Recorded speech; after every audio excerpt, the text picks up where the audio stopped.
director, he asked him, he goes like, so if it was legal, would you have sex with Kayla? And he's just like, if it was legal? Oh, hell yeah. Like, she got a body on. Like, he just like, he says so much shit that A, every lawyer would tell you not to say. Yeah. And B, any just like sane person wouldn't want to be on record saying these things. And like, I don't know. To me, it's just like the most insane portrayal of a person who has this sickness that I've ever seen. I fully expect, like, the whole documentary is like basically begging for law enforcement to take action against him. Because But they haven't yet? No. They haven't? Nothing. He's been like investigated a little bit, but well, because they reached out to him first. To be fair, yeah, like that one they weren't able his to do, career yeah. was shattered. He's no longer. Yeah, he got removed from every platform on the internet at the same time. Yeah, But he's the biggest joke on the. In fact, like Gideon, one of the most prominent YouTubers slash like most prominent YouTuber hunters. in this, hunter of PDFs. He like his whole. He's on this whole journey because of this guy. I feel like this shit recently is like this predictive programming shit that's happening, like with like Euphoria, with these young girls in high school, and then House of Dragons and Game of Thrones. All these young kids having sex with their family members. Is that in House of Dragons? House of Dragons, the girl, the main girl, falls in love with her uncle, who's like 20 years older than her. He like, great point. However, we're not going to act like this is anything new in Hollywood. No, I'm not. But what I'm saying, look at Lolita. That's like really like this goes back to that. But right? what the difference is the access now that like is being pushed so much, like that now in California, the consent for a child you can't even get medical information on your child. What Gavin Newsom just passed, right? If your kid says, I don't want you to have information on it, you can't hear or know what's going on. Gavin Newsom is a terrible human being. But so that's consent, right? And I think like it's all going to the lines of children having consent to do this nasty ass shit. And that's going to be a fight, because why is this shit being so normalized? But wouldn't you say that it's like less normalized than ever? Like that there's more of a public conversation about like how adults and kids should not be around each other in those sort of ways. There's more cameras. It's like, it feels like it would be less difficult for those types of crimes to take place now than ever. Well, like, no Epstein arrest. But then when yes and no. Well, Epstein was arrested for sure. But like, but like in terms of like normal people, it feels like there are notable exceptions, but like that shit used to be so much more common. Now it's like the exceptions are magnified, but like it probably was like so much more common 20 years ago. You know? Adam's right. It's both.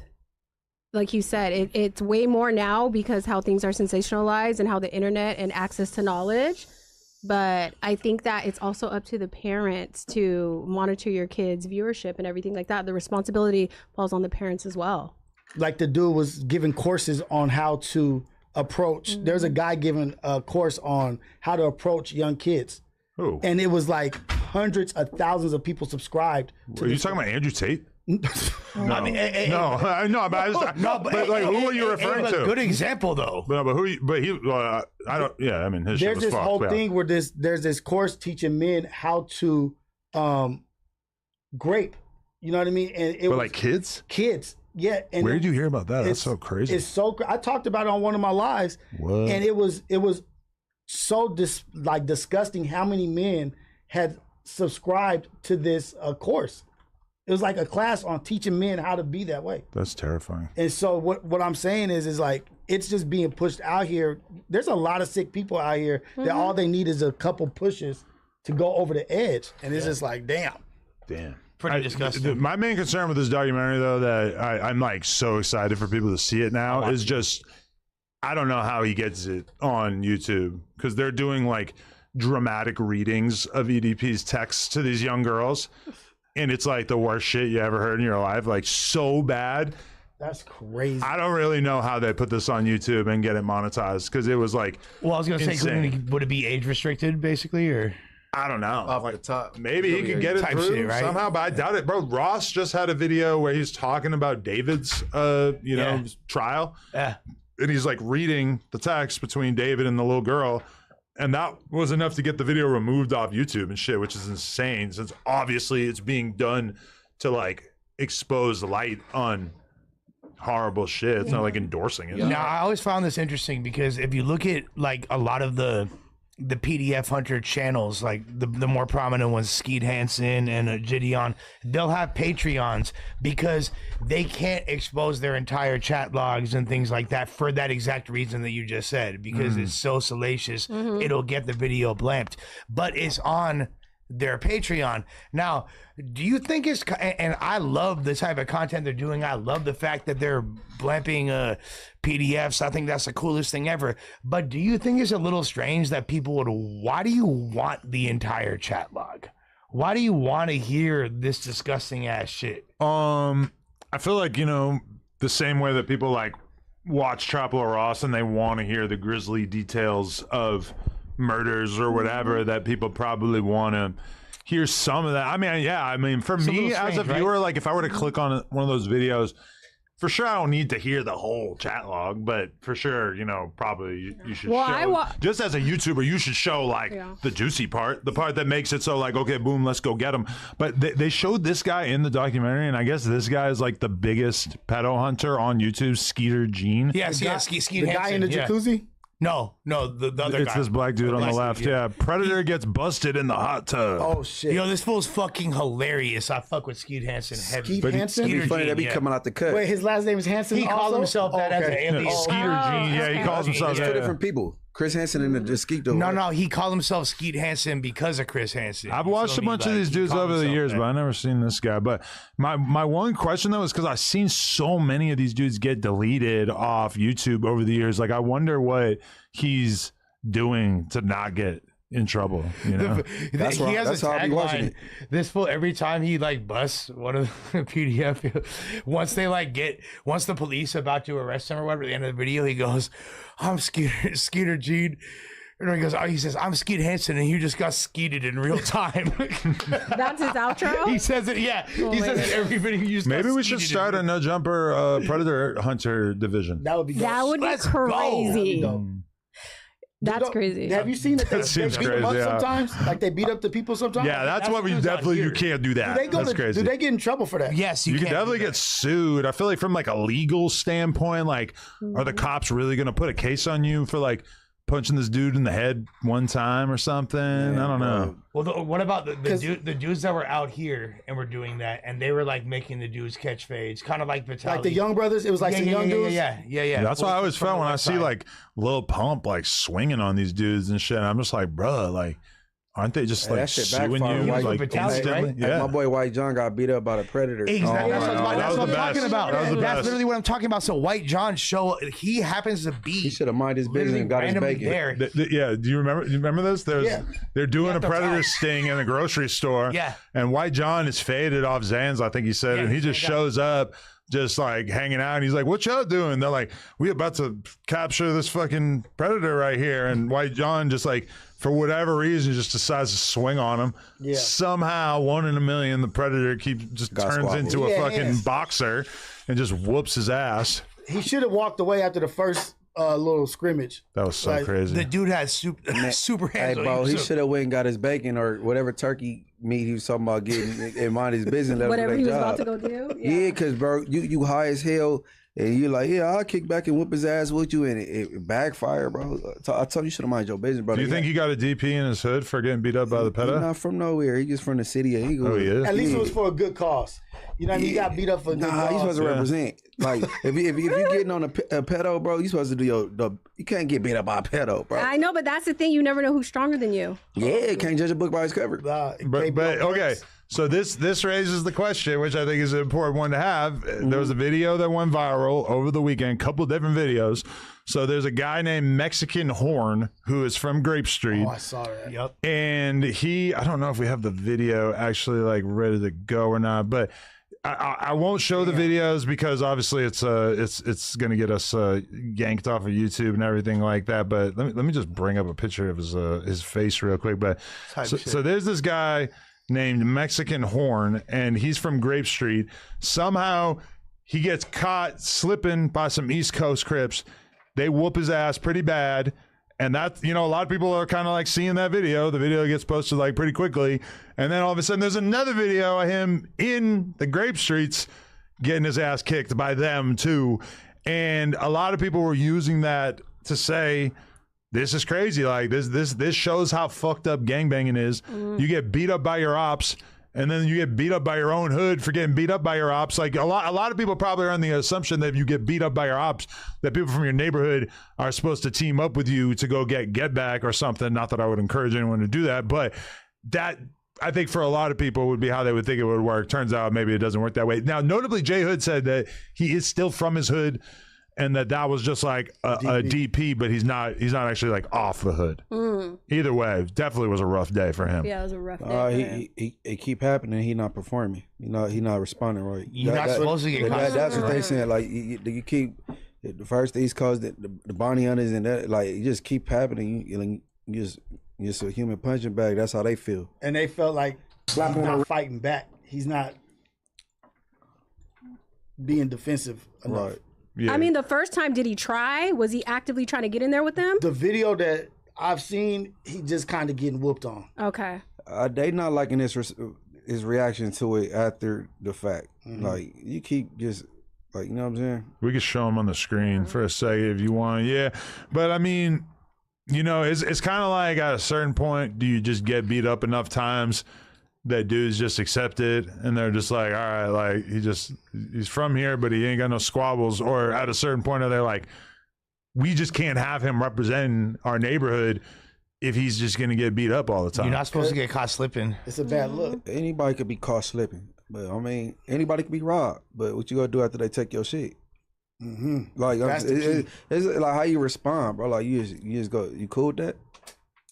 You know what I mean? Yeah, but to Adam's point, like, you think your hood's gonna help you out, and you think they got your back and they beat your ass too. That shit's crazy. I think people want you to take the initiative. Get cracking and come back. We supposed to have your back, right? That means you already going in that direction. We're behind you. You got your back. You know what I'm saying? Yeah, I feel you got a bit, like, if you ain't gonna fight for yourself, it's bad. You know what I'm saying? I mean, that's just the synopsis I got from it. But Oh, I got a question, Munchie. So, do you feel like this? Do you feel like it would have been I was different? trying to tap in with the land. I don't know. That was the last. Is it thing I was because it expecting to was? hear there. Let's say this wasn't on camera, and like when he had the initial interaction with the East Coast, that wasn't on camera, and that, you feel me? Do you feel like his homies would have reacted differently, and they might have been like, "Oh, we finna get back," but because it becomes a public embarrassment because it's on the internet, that changes the dynamic? you have to talk to somebody from Grape Street. But with my mom, I would think you stop. Hey, or if Lush my boy, bro, we from No Jumper Gangsta Bloods, bro. Right. And every time he go outside, I like it. nigga, back on Fig and call him slip and whooped his ass. You know what I'm saying? Or he go over there, then now you got Hater World, they done whooped his ass. Yeah. Then like, but you don't never do nothing about it. Like, we tired of you, nigga. Like, Yeah. blood. Like, you go at least pinch the bitch. So it's kind of Take initiative at least. You know what I'm saying? So like the way Moose Man put on a demo when he went to Fig Community, that's the way you're supposed to be. Yeah, that's a different story. But he did his thing on the But virtual that was side. kind of like reactive because, just as a little side, Smack tried to be like telling Moose Man that he ain't on shit because he got like, Moose Man said he got like 5 million views and he was talking about that whole incident with Wack, and Smack tries to pull his card and be like, and the white man got paid off it, which in actuality, short form content don't really make any money. The idea that we like made a ton of money off that is pretty crazy. But and then Moose Man was like, just kind of like how you work here and you're not on the LLC, and then Smack went off and wasn't feeling that one. That was a great moment. What they be forgetting, Moose is a great debater. And he's quick. Especially against somebody like Smack. Let's be real. That's like a college professor versus a fucking third grader. He a great That's debater. like Michael Jordan versus like a quadriplegic. But no, but for real though, if you look at it, it's the Trojan horse. You know what I mean? Like, you just let the fake supposed op in the building, in the house that you can't stand so bad, you hate him so bad, but you inviting the op to sit down with you, and then the op goes at your man and just goes And at nothing him, happens. and nothing happens. But T-Row had a relationship with Moose. He used to do his clips for him, so you could tell he was sticking up for Moose a little bit. It wasn't all one-sided. No, I'm not That's an saying interesting point. I'm not saying it's one-sided, but I'm saying, what do you think is a possibility of what can happen when you bring in the fake op and this and that? Like, and He then was the op expecting does it what- to go a completely different This is way. a comparison I'm gonna give you, right? You gotta know who you're dealing with when you let them in your house, right? Like with Big Bank and Tekashi. Tekashi game plan for that shit. You with Yeah, me? yeah. And in this case with Moose Man already he went over there. He had his mind made up and he already had a game plan. He was ready. You know what I'm saying? But I think Smack was freestyling it, my you know, dog. like Smack. shout out Smack to thought, Smack, man. Smack thought of that shit off the top of his head. Smack wasn't thinking about that shit in advance, but then Moose Man is just like way more adept to thinking on his feet, and he was just immediately like Moose Man really be watching podcasts. Moose Man just kind of goes into his brain and remembers like embarrassing controversies involving Smack. Oh right, you're not on the LLC. Boom, like just kind him. of smacked him over the head with it. That was He good that was with a good moment. you know? Like, Especially when you guard. want to be talking about like, But yo, I'm telling you're you, a don't worker. forget, on Yeah. his way there, driving there, he already had his mind made up. I'm gonna Yeah. cut these motherfuckers. But that's why I said Trojan horse. You know what I Yeah. mean? Like, you let me in the building, it's an opportunity for me to do whatever I want to do. I like how Moose be popping it. Hey, damn. man, you keep trying to call Sears. Yeah. See on hold. Hey, he trying to, what y'all buy some motherfucking clothes? Oh my What is god! going on? He tried to call me twice too. I'm trying to call Gooch from Grape Street so we can. Oh, know he said, Gooch. "Nah, who is you?" Ooh. It's Adam 22. Hey, Trying to find out about what's going on in your hood with dudes Out of all 30 the years no younger than jumper- you. My phone's in all the there. ultimate jumper hosts that went over there on back on Fig platform, that nigga represented. Yeah, Moose Man. Hell yeah. I love he- that. He put it down. Like I'm like, oh hey, Moose. Oh, and But that's how it's supposed to be. That's how I it's agree. supposed Oh to yeah, be. yeah. He went in on He had actually a went in little on- run over there. yeah, Not Because yet. Adam, did you see Gina Views' clip that went viral about surviving no jumper? No. Yeah, Like that, oh. she doing her little victim thing. Yeah, there's a viral TikTok where you sit down as if you're doing a Dateline interview and you go like you're surviving something. And she did one surviving no jumper. And everyone, DW Flame was in the comment, I need my 3 minutes. I did it. Everybody was in there like popping it. Who's ex-host of no jumper? I saw House Phone in there. I Like, thought it this was was crazy. I thought she did. She just No, did that's it. the No, new the trend trend's that's going on now. right It's now. going on They now. pretend they're gonna do a documentary or They whatever. got the And what would it be confessional about? corner. Yeah. No, it's crazy when you say that. Though. It's like there are a lot of people who left this platform and ain't really did shit since. So I mean, you know, it Nah, makes. Jenna do her thing though. But since Kendrick and Drake, it's been a little cold for her. Oh, okay. Would you say more people are doing something than the ones that are not doing something? I'm just saying that there's a lot of people who left No Jumper. They ain't never had another viral moment ever. Don't really get any views on their shit. You know, it's like, so if they still like, you know, you've been gone from the platform for 3.5 years and you got to kind of circle back to No Jumper whenever you're going to make a joke, you know, For that trend. I don't really got to do that. Like the rappers that I was hanging out with 3 years ago, I don't really got to like, you know, go to that well. Like if there's no viral clip that I could make talking about them. You know, So none of your clips, you talking about them and none of them have gone viral? right after the whole Exodus share, but like not since then. Like Not right now. there's just like nothing. Like what could I ever say about T-Raw that people care about? Like nobody gives a fuck. So I feel like it was just It's burnt out. It's just over. Like yeah, I think Y'all it's should piece it up, bro. been. Right. Y'all should piece it up. I tried. He said I told him he had to say sorry. And what you gotta do? I just got to chill. I just got to be me. Shit. Okay, but Just got to chill. Nah, I could apologize if he apologized to me because I feel like he did the worst shit. Then I would apologize to you. okay. Okay, that's fair. That's huge progress. Yeah, I like that. That's huge. And because everything that just took place, it is synonymous. It is No Jumper and back on Fig. This whole little Moose thing and then Yeah. Smack, Shaw Smack going talking to T-Rail about it and them getting into it about it. It's all No Jumper and back on Some Fig. days I think about just pulling up there, just being like, "Come on, let's talk." That would be crazy. Hey, you know what's funny? No I don't think cameras. shit gonna happen. Just T-Rail, let's you talk. can put up to community as something different. Yeah. Well, we saw from him seeing academics out of the country that he really do be chilling. But neither one of them confronted. No, but that's an They interesting both point, though, not getting Munchie. good. No, he bullied the whole scene. No, but don't, but This is like- realistically though, Adam, don't you feel like you were closer with AD than you ever were with T-Rail? From my recollection, being around y'all, like at the time, it seemed like you and AD were way better friends than That's you why I and T. hurt more. But I feel like T-Rail has like more emotional depth. So we kind of got like closer almost because AD is kind of like he's like cool, but you can't get that deep with him because there's not that much there. Whereas like T-Rail is like a big empath. Like, me and him were like, you remember the group chat? We're fighting like crazy, okay. like wars. Like, Yes, and that's kind of per someone that was around at least for the tail end of y'all's friendship. It seemed to me that you and AD were way closer, and yes, do I feel like obviously like T-Rail became a way more prominent and popular figure and all that, and kind of like was moving the needle more. But it seemed like as far as relationships go, you and Armand were super close. All you gotta do is just name his real name right there, bro. I mean, his name is his initials, bro. It's not that deep. I didn't even know who that was. Right. Armand? Okay, sorry, guys.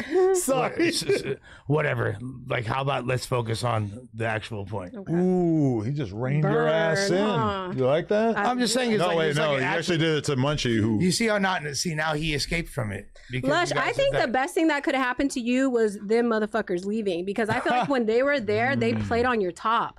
I don't think you had the same respect here at No Jumper. I don't think people valued you like they do now. It's almost as they had to be out the way for you to shine and now be the heartbeat. Do you agree with that? T- Or, no, you see my point? You see, he had to get AD and T-Rail out the way so Yeah, he could shine. I'm glad that you brought light to my whole plan. the That's whole big time. brazy. No. To be honest with you, like at first, I think that eventually, yes, that became the case. But at first, I rose to prominence really quickly. As soon as I went on the No Jumper show, I became like integrated very, very quicker than any of them did. Yeah. To the point where I got added to the No Jumper show roster before T-Rail did. And actually, Adam was really adverse to adding T-Rail to that shit at the time. That's just kind of how he felt for whatever Which reason. he was offended by, which he didn't really like She was get. very That offended my vision for all this was that like the Wednesday show was going to be its own thing, and we can't just like take the Wednesday show and start moving the people over to the Tuesday show, which is okay. In retrospect, it's like the Joe Budden podcast is a monster profitability wise and everything like that. Look at how simple he keeps it. They basically like they have a couple of different sort of like casts, but it's basically all the same hosts. And yeah, he might do like 4 episodes in a week, might mix in an interview or whatever, but it's kind of like always the same. And meanwhile, like with No Jumper, I was trying to do like, we're going to have this Monday show and then this Tuesday show and this Wednesday show. And there's going to be almost no overlap between the people. We're going to have different entertainment every night. And like, that just takes like a whole different level of sort of like handling the talent and stuff. And like, at first, our whole model of just letting everybody run free was okay. But I think that like as time went by, it needed to get like more reined in, more structured, more professional. And we never did that. We never like took the real step of like trying to structure it better. And as a result, like all the shows really started to fall off like content wise, even if the numbers were still decent at that time. And I feel like that looking back on it, that's like the biggest thing is like, probably you just don't really like need a different show every single night. Like how much content are we really expecting people to want? You know, you should focus more on like having like a couple of good shows than like having like a different show every night, you know? But pandemic era, there was a different demand, and that's This is why true. you kind of This is had true. it structured like that at the time. And the fact of the matter is, like bringing it back to what we were previously discussing, like when I first like I made my first appearance on the No Jumper show in mid to late September of 2023. By November of 2023, I'm on the flyer and headlining with all these fools at the fucking live show.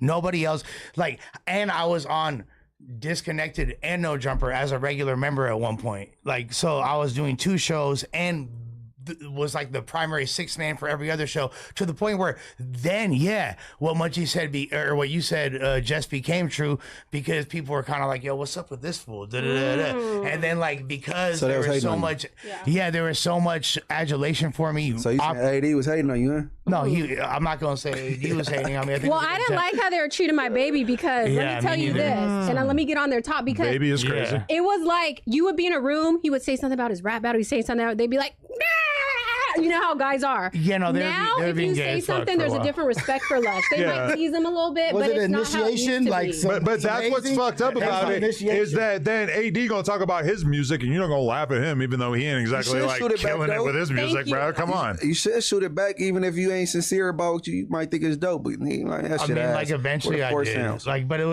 yes, I think that there is truth to that, and I think yes, what Rio said is true. It did. That's why I kind of like wasn't super tripping. I was like, all right, I'm kind of like the new person here, so let me kind of deal with The that little initiation, phase a little, or a little whatever. hazing to the new guy. Yeah, and then for whatever reason, it just got kind of like strange. And then like, I think because people already had these super integrated friend groups and cliques within the structure of No Jumper, like disconnected. These people were all friends in real life outside of it. The biggest bros, like, back on Fig, what wound up becoming Figmunity, they were already had their little clique, and I was just kind of the outlier that came at the end. It was really me and like this fool, like that's why when it became later on me, him, and Brick, I felt way more all right. Like we're actually building something new. But and, that's like, the creation. When you're there in the beginning of something being built, you know what I Yeah. mean? It feels different when you're being added to a situation. 100%. It's a different energy. But I think that's why the split was a necessary thing. It was like a necessary evil. Even though it came out ugly and the way it happened, what you're saying about too many shows being on the one thing, the split and doing your own and you doing your own, that makes sense. But what doesn't make sense is 3 or 4 people not getting along, fucking up all the content creation and interaction that could Yes. be happening because 3 people or 4 people, however many, are mad at each other or can't get past something. But sometimes you gotta look past yourself for everybody else. Like, nah, fuck that. We're gonna make this money and blow the fuck up. You know what I mean? Yeah. Because we shouldn't just base it off just 3 people being mad. Like, No, we have to get past that at some point. well, look, dude. At the end of the day, I believe in myself, and I genuinely believe that I was finna shine over here regardless. Adam, like he said, he got an alter eagle eye. You feel me? Alter ego eye. To demonstrate value. You feel me? So guess what? Like I was finna be raw regardless. Them not being. In fact, there's been periods of time, including right now, where the talent level is equivalent or greater. But in my opinion. you gotta just think about it like this: is that at that time, 2023, people are still like mega inflated egos because podcasting was so new. People didn't really like have an idea of like, what is a lot of money in this world? Like, what is it for me to be a podcaster who's making a lot of money? So then when Ack poisons the well and tells AD and T-Rel that if y'all were podcasting for me, I'd be paying you $20K a month. They hear that and they actually like kind of believe it, because at that time, like we hadn't really like figured out like what is the market value of a podcaster, you know? And so now I think it's pretty obvious to everybody that like both of those people have not been paid by anybody to do podcasts since they left, right? But so it's like clearly $20,000 a month was not the market value. That's crazy. You can't really like, unless you just have like huge numbers and like killer sponsors, that's just like an outrageous amount. That's just like, you know. I would hope they knew that he was trolling. I thought you could feel that Academics was trolling when he was. Fuck doing that. no. I think they kind of bought it. Yeah, you know? that's what I was gonna say. They definitely believe it. And when they did, What? it was just kind of like they thought that there was like way more opportunities out there, which at that time it kind of felt like that because COVID had skewed the market so much. Now we're in this market where if you compare hip hop podcasting right now versus 2020, what are the big hip hop podcasts? This is the Joe Budden podcast. Then you have a bunch of different platforms where people do interviews. You know, you got to give it to Sean Cotton. Academic still does some interviews. Vlad kills it. You got a lot of sort of like smaller platforms like Breakfast Club is now one, right? Breakfast Club, even though they're on Netflix, which kind of makes their shit feel a little different now. But like, there's a bunch of interview platforms, sure. But as far as like podcasts of like homies sitting around talking about rap adjacent topics, it's kind of like us and Joe Budden, and it's kind of like hard to think of like anybody else who really kind of moves the needle in that regard. Like it seemed like it was going to be the biggest thing in the world in 2021 or that era, and it didn't really. Like there's still people who have channels. There's still like, you know, Flacco and Ross and them doing like the news style videos. That style seems like it's really popular and consistent, you know, but like podcasting at that time was very much in a bubble and people didn't necessarily know that. And that definitely played a huge role in why shit kind of fell apart. Can you agree? Didn't nobody want to see Flacco in this setting? I would say that he does not shine in the podcast scenario so much. Well, that was the Moose Man argument that he got so upset about. That's what they were arguing about on Back and Forth? Well, Moose said, like, yeah, Flacco makes great YouTube content. I think he's a C-tier podcaster because That's not a bad assessment. Yeah. To be fair, he has never really, like, shined. Like, there's never I think been, he's like, better than that. There's never be been honest. a I think it's consistent low. podcast, though, like, that he's done good on. Like, him and T-Rail House show, nobody watched that shit. It's terrible. Man, the show with him and T-Rail was an epic fail, bro. I feel like when Flacco was added to the setting at No Jumper, like when he was on the news or when we had the Thursday show, like he's good at knowing what conversations are going to go viral and move the needle. So, and he's been streaming by himself and doing real good. But as Yeah. far as, like, the podcast thing, I just haven't really seen that I think he's work good out at for the him. antagonist. absolutely As the antagonist, No, and absolutely. having like the That take talent, you think? Yeah, for sure. Having the willingness to do that and stand I on could go business and Charleston still on be niggas somewhat easy, bro. likable. But a lot of the guys at Figmunity are not like clued in enough to know what is the antagonist perspective to have. Like, what's the thing to say to like get a reaction and kind of like make this a more contentious conversation, you know? So like he at least knows what's the kind of shit that's gonna work. you All right, know? like yesterday, I bagged on Spotty Face, right? Because it was I did a video, he was did one hilarious. back. I really didn't want to just go in on him on a response. So Y'all when he both- caught him, I'm like, I'm out to blitz his ugly ass. You feel me? So I just bagged him a little bit. You got now just turn it up, a little pilot up a little bit. But he just not at this table.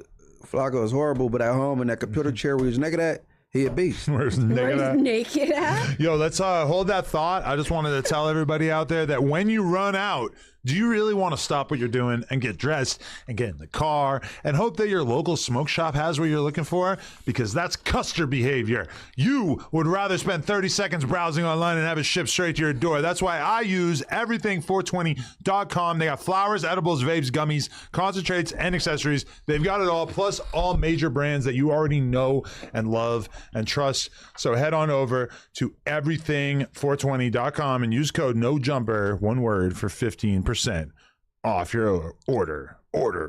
Also, can y'all smash the like button? We need them likes. Hey, Thank Adam, you very much for the likes. Adam, that was dope. That was a good read. No, what? Yeah, I said something being naked. And you said, "Do you really want to put your clothes on?" And go, I'm like, "Wow, he just piggyback." Okay, the segue game is bracket. Yeah, that part.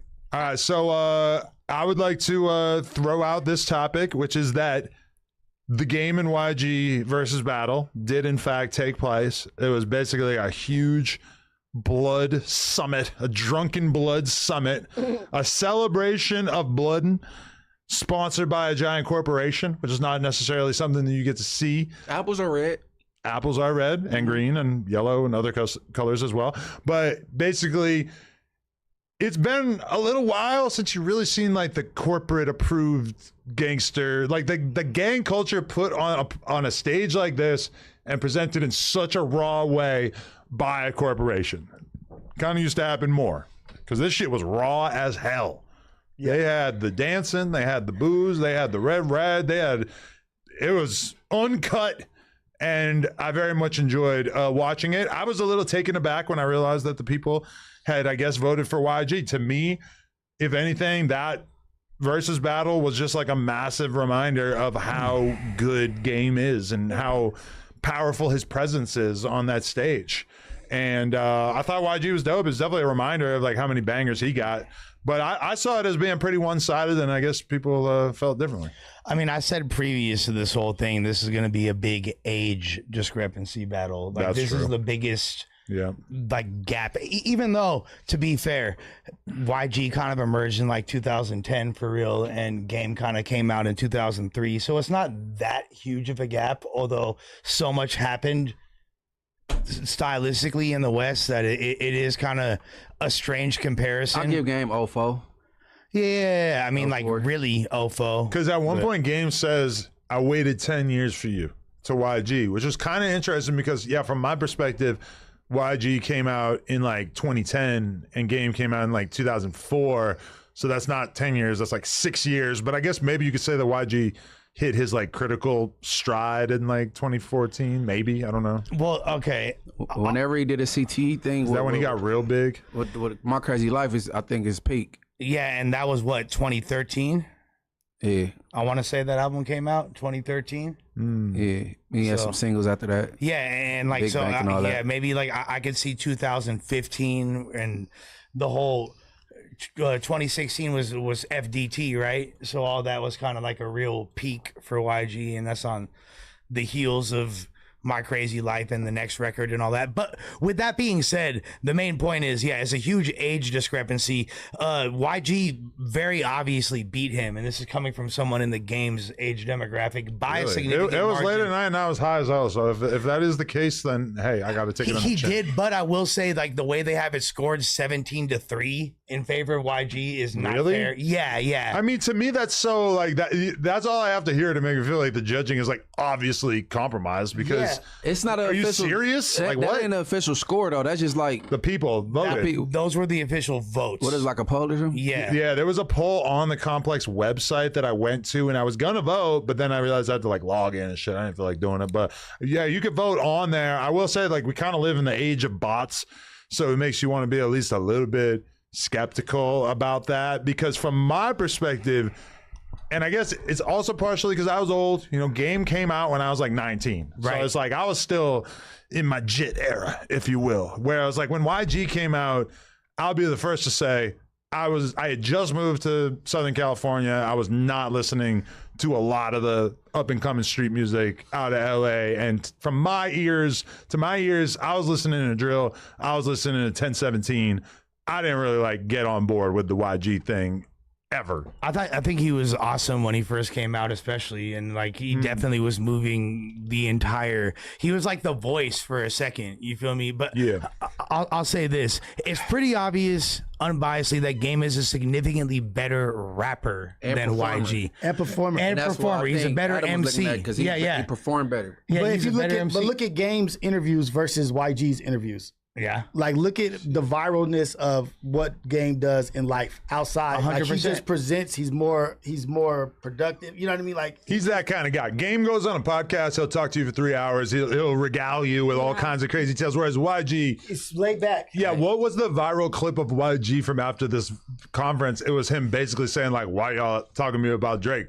Go ask Drake some shit." Like, you know, he's kind of like YG tends to like shut the conversation down more, whereas like Game builds upon it. Game is like a real conversationalist. And But with that was being the said- biggest difference is not just the age gap, it's the energy difference. You know what I Definitely. mean? Like, they're just completely different kind of artists. You know what I mean? Like, they may be from the same section or this and that or whatever and Los Angeles, but YG is the laid back, cool guy. You know what I mean? And the way you judge that, how do you even judge that? You know what I mean? Because Well- it was so ununiform. Well, It was so- more so- like so- a party versus Yeah. How is It was Ver- like them doing a show together. Exactly. So how is Versus really judged? Because as of now, the way the poll is set up is it's song for song. What's a better song? So with that being said, YG got more bangers. he makes way more palatable, cool music that's enduring and lasted longer. The majority of the strongest Game records feature a 50 Cent hook.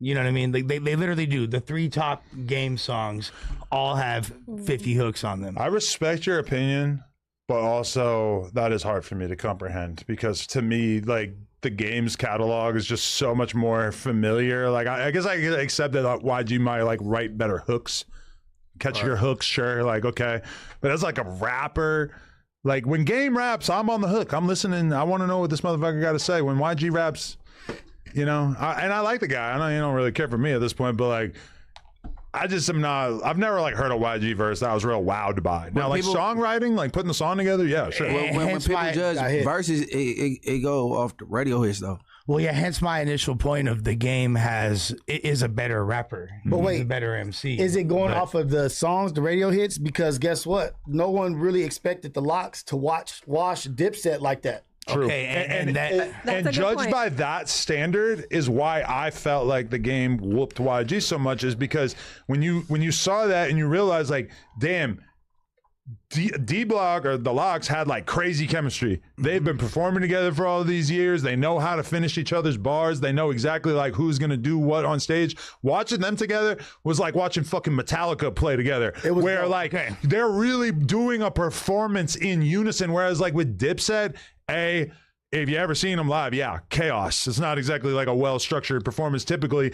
And they don't hang out together. They came together to do this versus It's still like Game. they linked that same day or some shit. Yeah. Game, like when he's performing, to me, it's like it's much more powerful and like well put together. He's saying a much larger percentage of the words, whereas with YG, he's kind of like not necessarily rapping as much. He's bringing out his homies to rap more. It just felt like as a performer, I was so impressed by Game. again, like I said, the Game is clearly a better MC, aka live performer. However, when you look at it, like that Locks versus Dipset, wasn't that at Madison Square Garden or like Why that Webster Hall? It was at like a major venue. It wasn't Madison Square Oh, Garden. sorry, That's like a sorry, it was 20,000 at person venue. Webster Hall. Okay. It was at Webster Hall. It was at a major event center in New York. Yeah. That's why that was so much of a factor.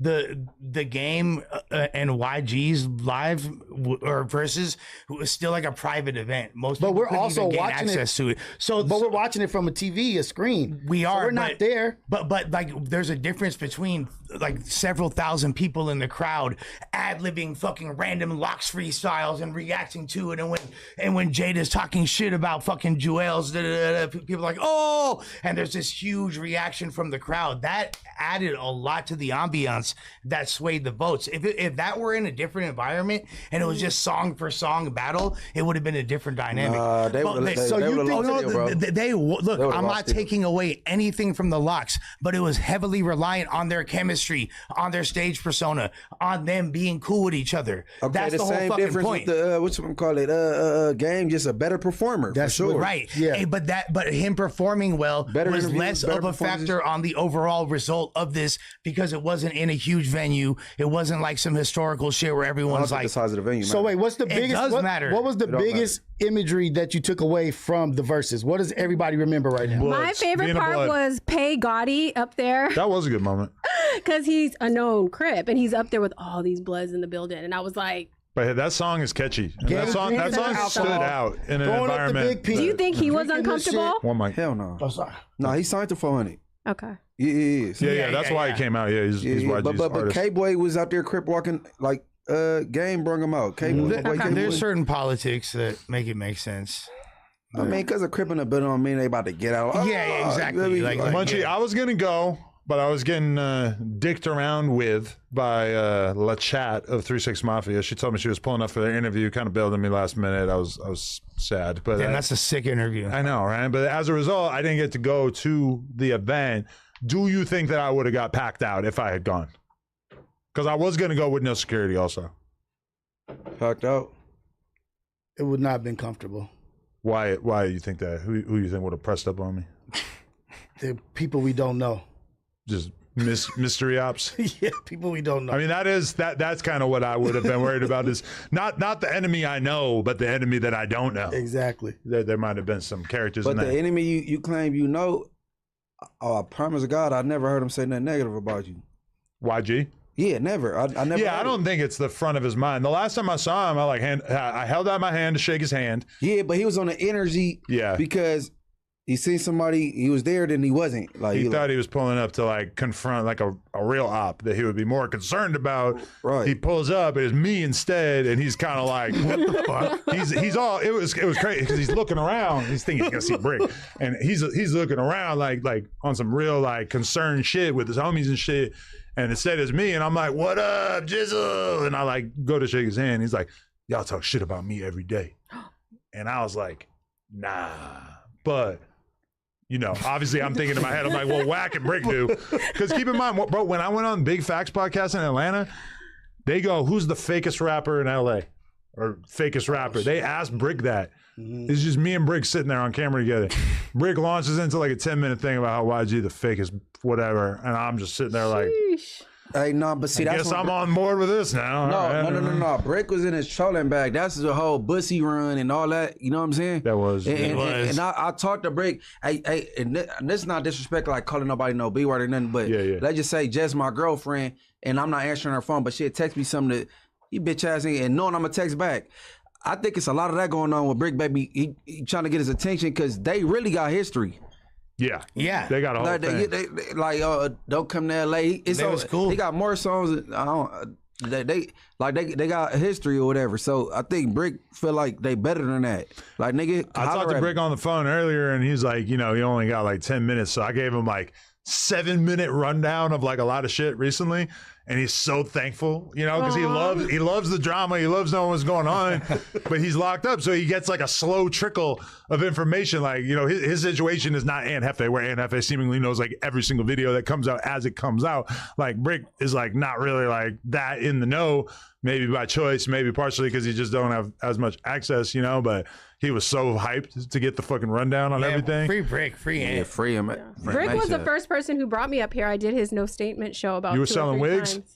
Yeah, you remember? Were you? That was you. No, that was the other girl. That was you. Wait, but that was a part of your episode? No, it was like the one after me, but I did like 2 or 3 of his shows. That's but- how fake I am, though, is that I like fell out with people over like bringing like sponsored product on the podcast without asking me, and then Brig did a whole wig infomercial, and I didn't really like do anything to him. You didn't do nothing. She had the girl Little sitting right favoritism. there. That's a little favoritism. Little favorite neighbor. He earned the right to do it. It was my fault for Levels to it. it was my fault for letting him just go on the podcast and do whatever he wanted. Hey, Brick doing multi-level marketing on No Joke. He's a hustler, though. He gonna find a way to make money. Yeah, He's a he's wearing that hustler. funny ass hat. It had to be for a reason. Yeah. Funny ass hat's All fire. that. You think he was making money off that? Because they did Hell sell a yeah. lot He of had them. the little pot. It was like a little flower pot or some shit. He had the Murakami. If Brick had an outfit on, he was getting paid for it. Whatever he had on. Because I think Brick had the stylist that would just give him clothes to wear, which is why it seemed like he had like a never-ending closet. He did have a stylist, I'll say He that. did, right? He did have a stylist. Wow. So he would be rocking some fly designer shit, and then you would never see it again. People would laugh if they knew who his stylist was. Well, who is it? It's Man, fucking don't say it's a man. And he, Tony Wilridge? No, it's a girl. No, I'm about to say because all the shit going on with Stephon Diggs and his stylist. Don't say nothing. No, it's a girl. It was Jess. It was not. We found You out. just cracked yourself up. Hey, they got these laugh We was making bank. No, I'm kidding. Wow, that's funny. that Free we to just- Brick, though, man. We Free my just Brick. figured it out. Please, yeah. free Brick. Free to break, not the trick, man. But I guess like another reason why YG might not have been in the best spirits at the battle was because he, I guess, got his spot searched by CHP, the same organization that came here trying to talk to me and Munchie, which all of a sudden makes us feel like, oh, okay, like we don't know what they got, but we know that they are seemingly taking this investigation quite a bit more seriously. And just to dump it all out there, then after that, we get leaked testimonial from Draco's former security guard, basically saying that he saw YG as part of the group that approached Draco that night. And then on top of that, we have fans putting together screenshots and basically saying that you can see like what YG's wearing in this picture, and then what this guy in the video who's running down on Draco is wearing, trying to do the connection between those two. So it does feel like, you know, there's a lot of people who are trying to make this situation heat up. Munchie, what's the vibe? What's the vibe on the land in the turf? Why would he be wearing the same thing 3 years later and he rich? Well, it's a photo from that night, right? Right? And then it was what that was Neon Stream or something. I then guess, yeah. Leon was back there, was he? He wear the same exact fit 3 years later. Well, yeah, no, supposedly it's less than a year. Oh, so right? they're saying that 4 years later he might have been wearing the same outfit. Same Wow, outfit. I thought it had to have been the same night. No, It's that a ain't the gap. same shit. That's. I would say that was it's very- like 2 years later, later? bro. Like Somebody 2 like years later. like Oh, no, it YG is. wearing the same item of clothing 4 years later, I doubt it. I would say is very unlikely. And then what Coop say? Hazel eyes. Do you know what color hazel is? I did look it up on ChatGPT, and it did say that YG has hazel eyes. That nigga ain't Mikey's no- eyes. That nigga ain't no hazel eyes, bro. Made in the paperwork. It was the dude behind him that had hazel eyes. Yeah, nigga ain't got no hazel eyes, man. So Coop didn't make the mistake about his eye color. The LA Times did. That's crazy. Wow. No, he said 2 different people had hazel eyes. So did he make a mistake, or he said 2 different people? 3 people with knives. He said he saw YG because he met him a lot. And he just when you met someone a lot, like you know them when you meet them, you just put a mask on. He can feel his. Hey, he like seen his stature or I whatever. can stand corrected, but I swear to God, he said 2 different people had hazel eyes. 2 different. I'm not. I just thought maybe he thought like brown, the regular brown was hazel or some shit. So he kept. I don't know. So he's alluring that it was YG who did the actual stabbing. That is basically not the actual stabbing, but basically saying that he was part of the group. Wasn't involved in like that goes the on fight. stab once though. So Yeah. Because according to Flacco's video, Flacco said he knows who did it. he's not the most credible person, bro. And Flacco, to be fair, is basically accusing somebody else, not YG. He's Right. not, right. Flacco just, bro. He just. I mean, like, so if it's okay, hypothetically, if they somehow, based on this testimony, try to prove that that he's involved in like that altercation, will he be indicted? Will he be implicated? I say it's a lot of inconsistencies. If you're going off of Coop's head and then what Poetic Federal is reporting, it's a lot of inconsistencies. Like, you know what I mean? If your boy says somebody tried to take my chain, come get you, and then you and your security runs back to the trouble. Right. Like, ain't your security supposed to secure you? YG has been. Well, they were like, claiming that the exits were blocked off, right? That they were, No. What I heard was the dude with the clothing. Dub. No, Chief and Heavily. him. Somebody allegedly tried to take his chain and he ran. Yeah, that's kinda got what ganging started it him, all. and then ganging him ran back to the trouble. That's Like, what I don't get. Why would you ever turn around and go try to face anything like that? Get your ass on stage. But and they do were your saying job. that they were kind of trapped. That they didn't really have like an option to get out of there. that ain't what. Bro, that's what I'm saying. They need. I honestly, it ain't because where I stand and who I'm cool with, but don't no detectives want nobody on the internet doing the things that certain people doing because it compromises their investigation. It's never good because then they didn't know last year March that Coop had did disposition with the Live Nation lawsuit. It said what he said, and it's not lining up. So so people think they doing people justice, and I mean I don't know Ralphie, but I don't think Ralphie feeling what's going on the internet. Ralphie hasn't said a word. I don't really feel like any of the Stink Team dudes have really said anything like endorsing this investigation or what Flacco's doing or anything like that. I feel like they seem like they're a unified front and like not commenting on it or whatever. But I mean, I've been doing some research, and my personal view is that even if YG was wearing a mask and holding a knife in that situation, even if you grant those two things, I don't think that's enough to put murder charges on him. It's just like, if you don't have like direct evidence of him swinging a knife or doing something that like is way more direct, then I don't think it's happening. I think that probably what they would need to do is they would need to be able to prove that he was involved in planning the attack. I think that is where they would be able to actually put something together. But all of this, I kind of feel like they're interested in it, but I don't think they got what it takes to actually like put a charge on him. And the characters, the character of the people saying the things also matters as well. Like, who are these people and what is your history and what kind of person are you? Who are you talking about? The security guard? Yeah, you know what I mean? Like, I will say that in that regard, his security guard Coop is, I mean, he's been a security guard forever, comes from a background of dudes do that. I mean, I feel like he's probably considered like a pretty credible witness, but from he's my the security guard that ran with them. yeah, he was with him during the whole thing, yeah. And he's the one who gave the testimony. So you're the security guard that ran with the person you're securing to the violence, to the trouble.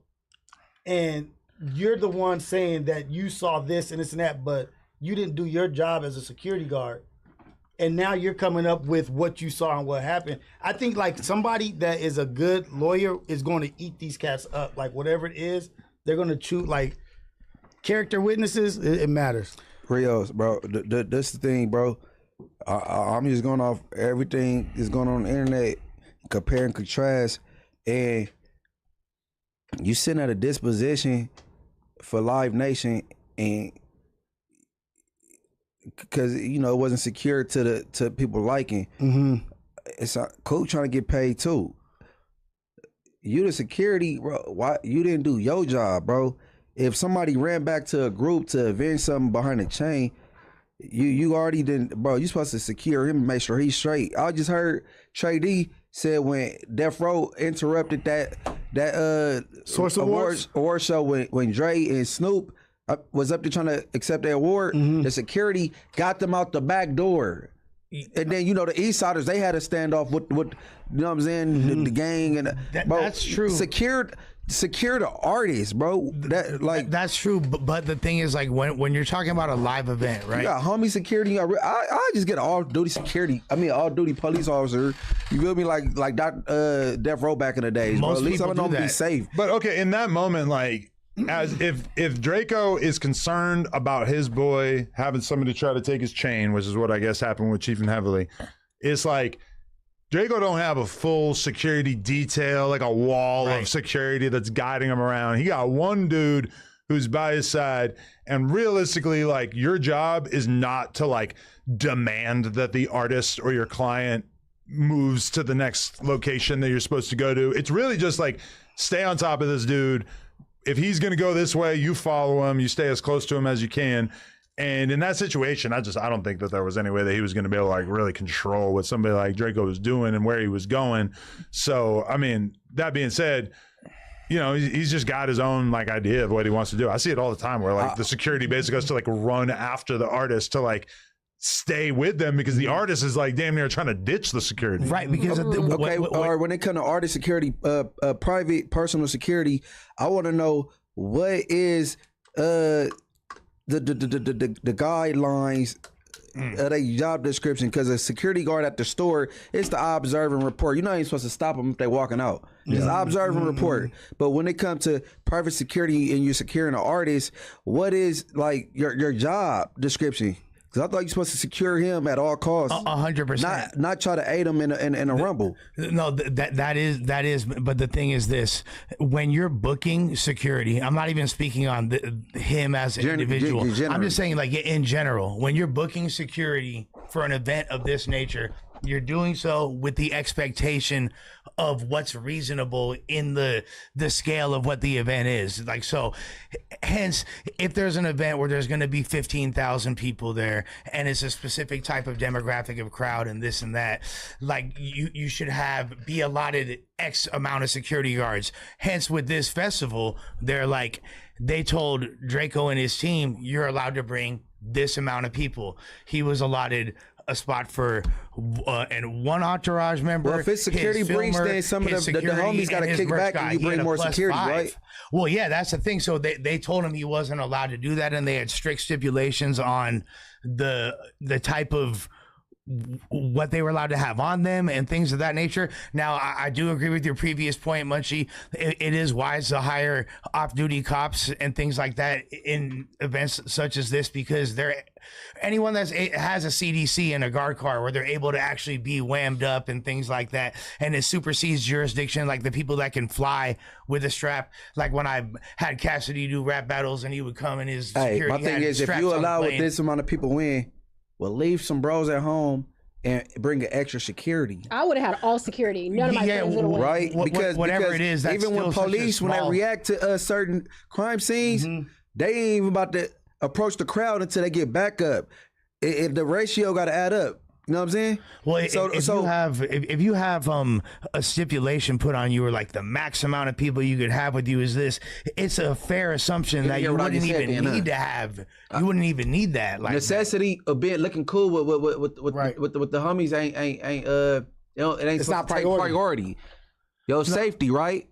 For sure, safety is priority. So that's what I'm saying. You keep like skipping over that. No, safety should be priority one.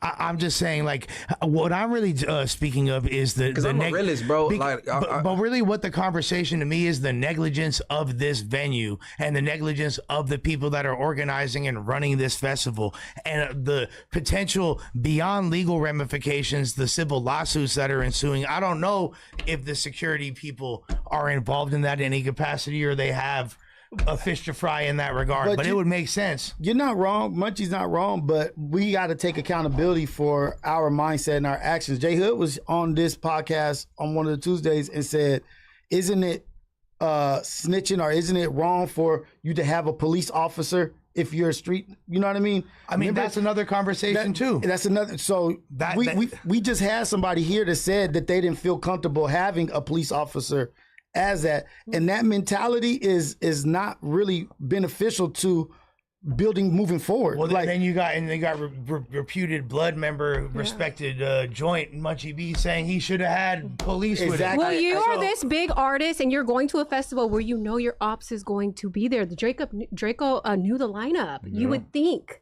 Hey, look, when you become such a celebrity, once you reach a certain celebrity, a certain fame, you got to leave that street mentality of I can't do this because I'm street. No, it was the venue basically like forcing him to roll with like a small group of people. Right. That's my whole point. So what you said, stipulation. Jay Hood, or how you feel about shit, that's him. Mm-hmm. I do what the fuck I want to do. Right. So, like, if I, you know what I'm saying, at an off-duty, what's the difference between the off-duty security police officer and a Navy SEAL niggas?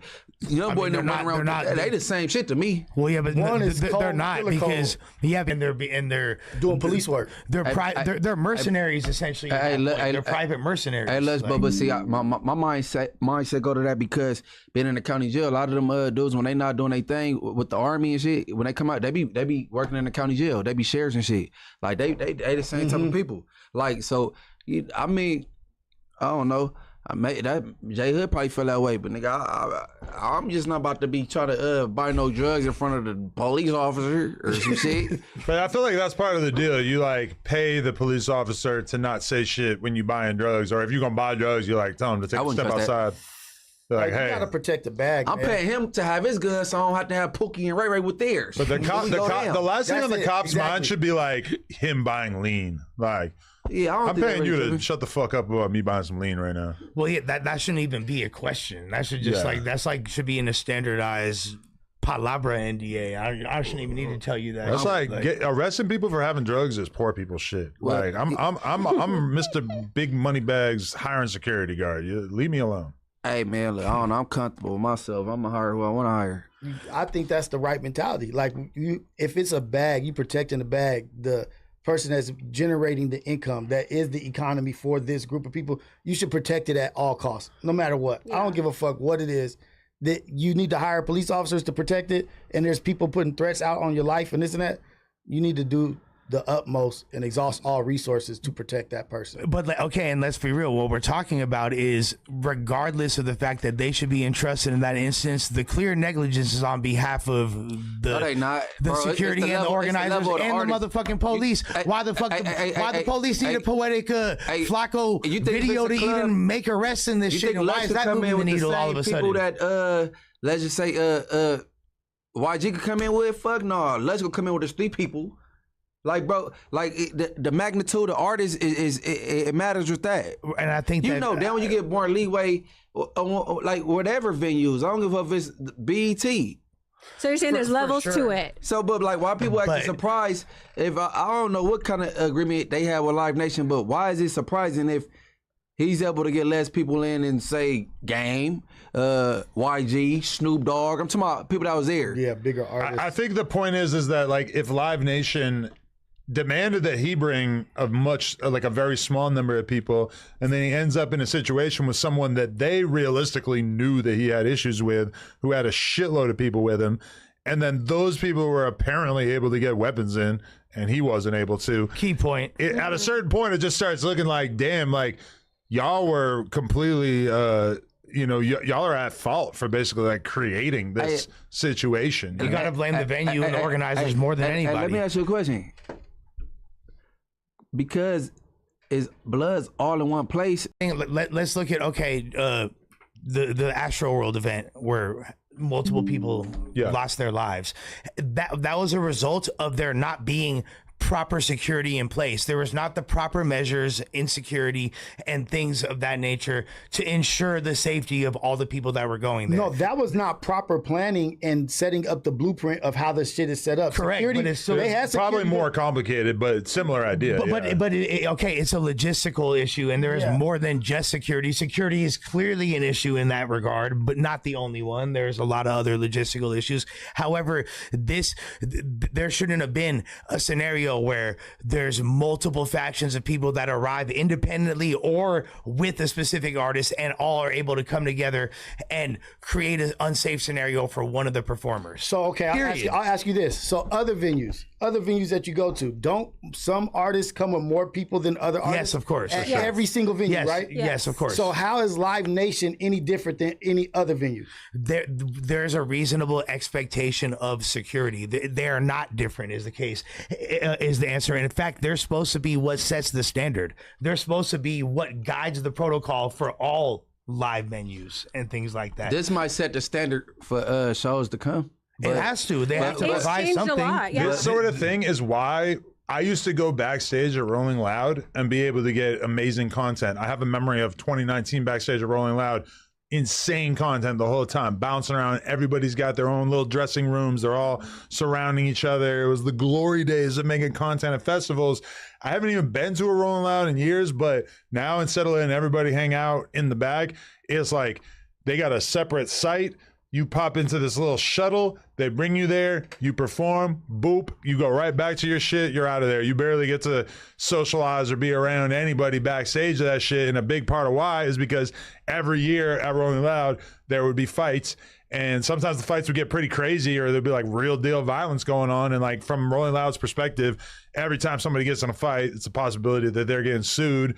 So they got their insurance companies probably literally like urging them and working with them to say, hey, can we make sure that there's not 50 rappers in one like tiny little area, because that seems like that is resulting in violence. And like, you know, these companies are just getting smarter and smarter about how they'll let people interact with each other. So I mean, even the fact that YG and Draco were able to even be in the same area is pretty surprising to me. Right. Just because from my experience over the years trying to get into those kind of environments, that kind of environment doesn't really exist that often very much anymore. Hey man, 1000%. I'm just starting to hate the internet. The internet is a very dangerous place. They create narratives and shit, and I keep trying to bring up, they keep using this thing, you know what I'm saying? Yeah, we don't rap beef, the homies gonna get you. When he was talking to Adam, and the whole conversation, it wasn't even about Draco. It was about AD and them getting bust on in Compton at a video shoot. Nothing to do with Draco, right? People take things in a different... No, they take a soundbite and just like, but it ain't cool because the internet is a dangerous place. Like I don't, and you got people out there that thrive off shit like that. You know what I'm saying? Yeah, because I mean, when I was sitting there across from YG and he said that, 0% of me thought that it was a reference to any like current active beef that he was in.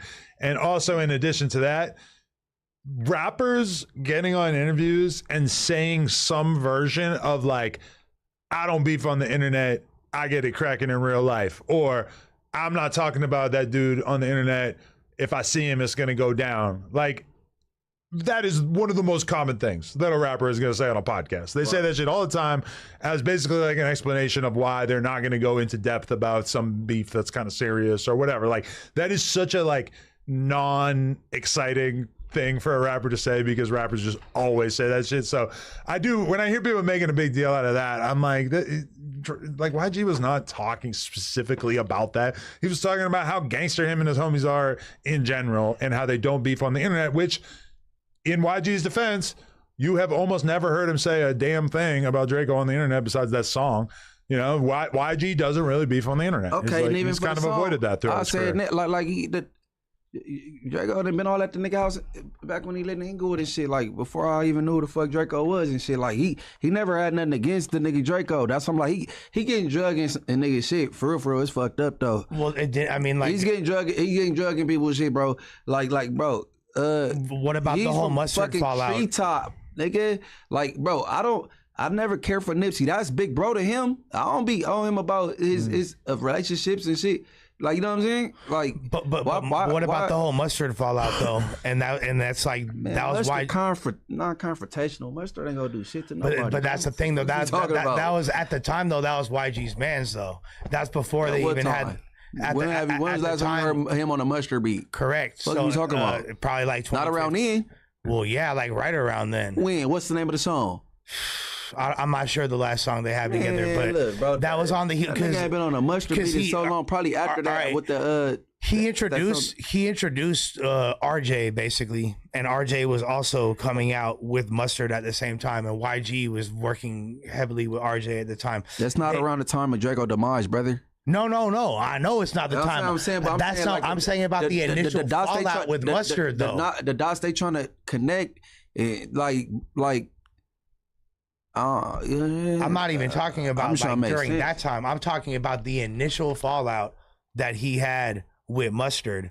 It would make sense that there'd be some animosity, despite even what wound up happening after the fact and all like the. But okay, it takes a big difference to be like, oh, my producer homie wanted to sign you and did sign you for a little bit, or y'all worked together, he helped work with you on music, versus like 10 years later, people are saying that I wanted to kill you. Obviously, a lot more has to happen for Yeah, it to be obviously, a lot rational to happened. say that why. Yeah, and we all know what happened. Like, obviously, that shit was heated as fuck. It's like, it's not exactly like tough to figure out the motive or whatever. But Okay, so you interviewing Draco, he told you that he had beef with Mustard. He ever told you that? Cause I never heard Draco on the interview say he had beef with Mustard. I don't think he said he had beef, but he was kind of like dismissive didn't, of it. Mustard wanted to sign him, and he didn't want to sign with him. Yeah. Okay, but I'm saying beef. But I Not never beef, took. like they didn't want to clap each I other. never took like, him as being like mega disrespectful to Mustard. No, right? but like there was clearly like some tension there and a Yeah. fallout, and then He a just lot didn't of want the. to sign That's what I'm saying about the ensuing narrative issues- game. the Have ensuing anybody issues- ever heard Draco say that or Mustard? But okay, then Draco way too But like you hear the nonchalant. point that he's making I do. is like the I do. dangers of The I do. internet and the narratives. I Like, do. you know what I'm saying? and spinning that shit for your own propaganda. You know what I mean? And people are going to watch it and just believe whatever the fuck a person says, do no research. And that's why I think it's like, those are the, I agree, dude. That shit I think fucking that's a crazy. really good point, Munchie, and I agree. And ultimately, the only people that really know what's up are the people directly involved. And I'm not a fucking federal agent, so it's not my job to try to connect those dots. I feel what you're saying, but like in a journalistic capacity, I feel like it's irresponsible to not mention shit, even when it involves people that I fuck with on all. You know what I'm saying? Across the board. Yeah, I mean, because that is my perspective on it too. Is that it's like, on some level, if they end up catching Draco's killer, if that makes his mama feel good, then I fuck with it. You know, like that, I support that. But there's 0% of me that makes me want to go track down somebody's killer. Like, we're talking about dudes who like chose to live their life in the streets. Right. So I'm not like endorsing the cops getting involved to handle their shit. Like, Draco wasn't a tattletale. Hey, He wasn't I'ma tell you telling this, other that's what I'm people- saying, yeah. But when shit occur with street people, whether they gangbang or not, I'm just talking about street people that live like that. I don't be feeling bad for nobody but their parents and their kids. You know what I'm saying? Exactly. Like Yeah. even with me, bro. If I get smoked on, I know the jumper, bro. Just don't tell my mama, cause my mama gonna tell. Like, but like, no, have for to real, tell her sooner or my later. mama ain't about that life. She gonna tell, but like you know, let my pops and bro know. You know what I'm saying? They dribble. So if they choose the life, there's no sympathy. I don't feel bad for like street people that partake in different shit and then they demise come of that. Like I can't feel bad for a crackhead that overdose. Word, but Like nigga, you died doing what you love. it's right? like if we find Lush dead in an alley one day. Don't- I'll cry be for- sad though. Yeah, I'll you'd be sad. but don't cry for me. But no, ultimately, you can cry it's- for me, but don't like it's not. okay, it's my fault. If Lush dies in an alley, I don't want to sue the dealer. Yeah, I'm not telling who. Don't even try to No, track the dealer yeah, down, no, nigga. don't track him down. Yeah, Nigga, he but- drove or- to the dealer. He put out his money. 100%. But He- like, I feel bad for like R.I.P. Celeste Rivas and shit like that. That's the shit that make me sad. Like the kids that are innocent victims of horrible. Nah, like, hell no. I feel bad for anybody, regardless of the lifestyle they choose. what, that dies from fen or whatever? Yeah.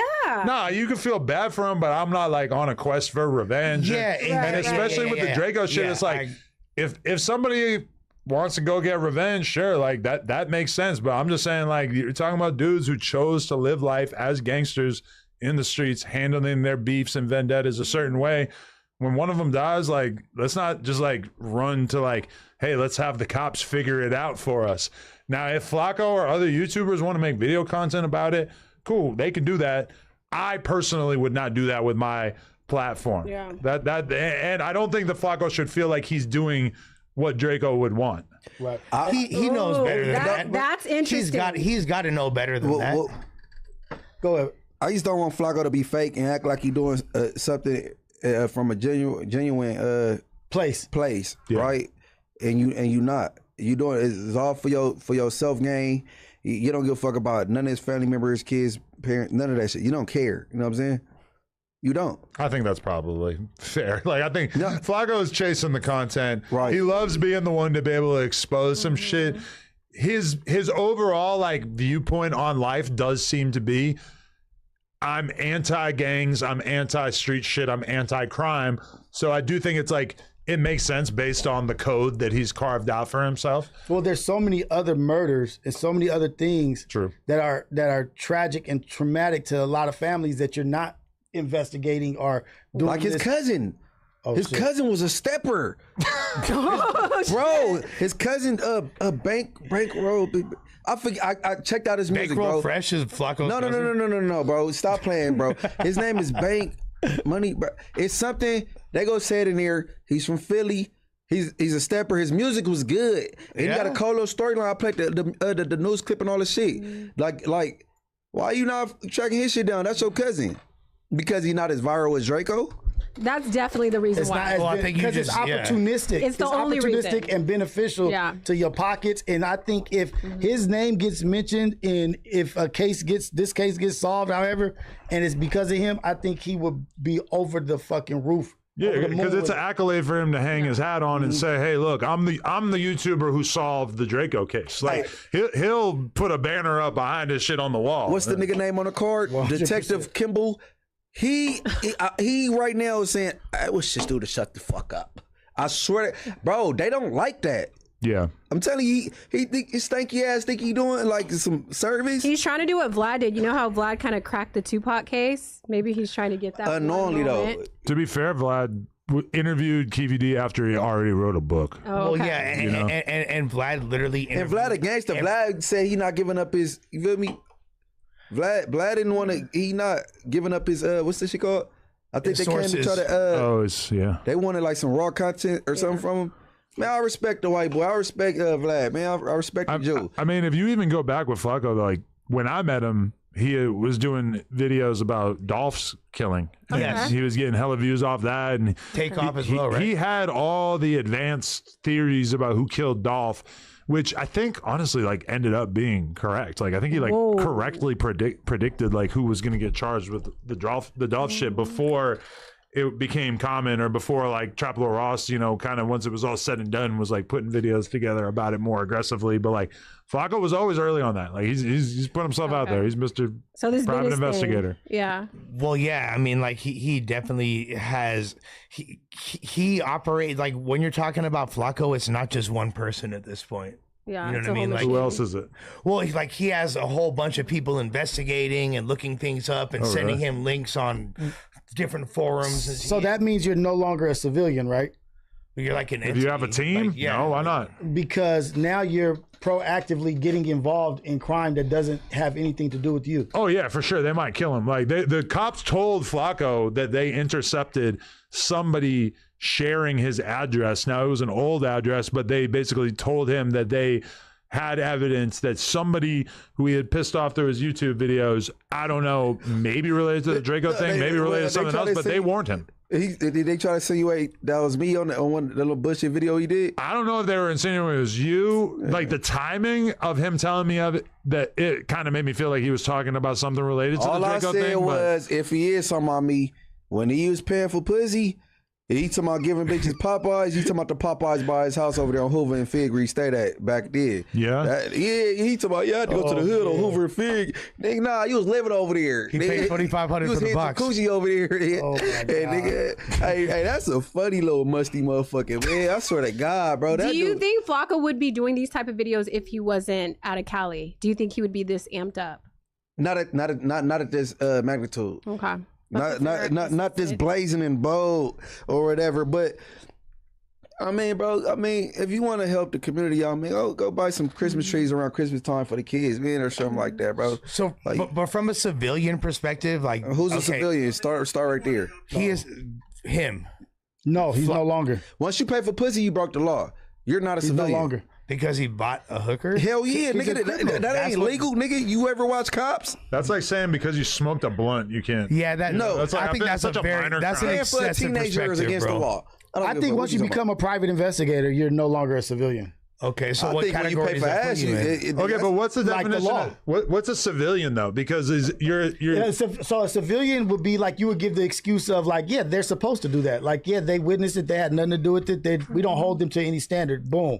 Now, if you're going out of your way to solve a case that has nothing to do with you and you're investigating and you're asking he's a questions, journalist. Yeah. so that you're takes you, Okay, so if you're doing that, and let's say you said he's the law, right? You said that if Flacco is doing like, this, no, that- I'm saying like the law, like crime. Like Correct. you have the Cowboys and Indians. You have Right. the criminal, you have the police, He on you that have side. bounty hunters, you have this, you have lawyers, you have these attorney generals, you have all Right. those.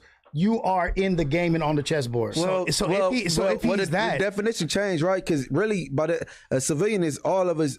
Anybody without a badge is a civilian.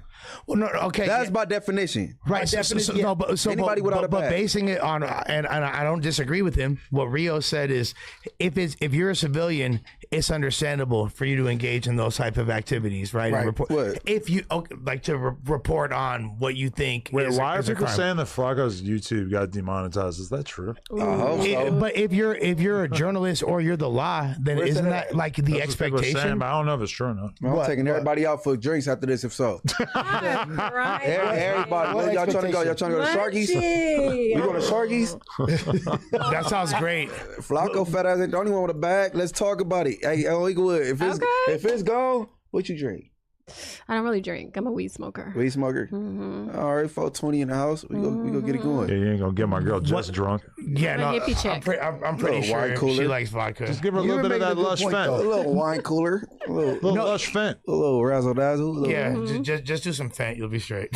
no, but My advice to everyone on earth. so if you're an officer, if you're a police officer, isn't it then your expectation to engage in that in those activities? Why do- so if Flacco's that side of the law, he's doing the right thing He's not that side of the law. He's not a police officer. But so he didn't why- go to the academy. based fool. on I'm saying- on that so definition. You guys are thinking I'm not talking about by law, by this.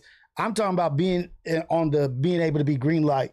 Okay, And so why doesn't a police officer share their address? okay, yeah, because they're a target. They're a target. Yeah. You have now made yourself a target and your family if that also. So are you in favor of like journalists getting killed in Mexico when they report on like corruption? No, I'm not in Live favor of streamers? it, but I know that it takes place. They have to live with that knowledge. Yeah, but that's the problem from a lot of journalists, especially in Mexico, is that's like Are in war you're a zone. journalist, you don't got money for like gated compound style housing, you know? And so you need to understand that you're in. You don't be foolishly in this world, not thinking that this is how people are looking at That's you. why I motherfucking moved to North Dakota. So we can Hey. report on deaths out here. It's like he has the right to cover it from a journalistic aspect, as does anybody. But is it dangerous and can something happen? Definitely. back. I got it. But we choose what we choose in life, Hey, right? but Jess, bro, well, that's what I'm saying. It's the difference between a podcaster, content creator, and a journalist. He's not a journalist. Like a journalist, they collect the facts and report it. He make what's the word? Like So you saying he's making up stuff?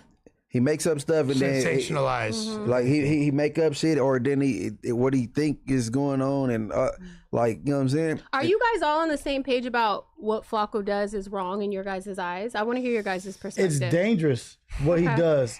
Where he's going is dangerous. I think it's escalating. It's like it's being more and more. Like I feel like he's doing a little bit more and more.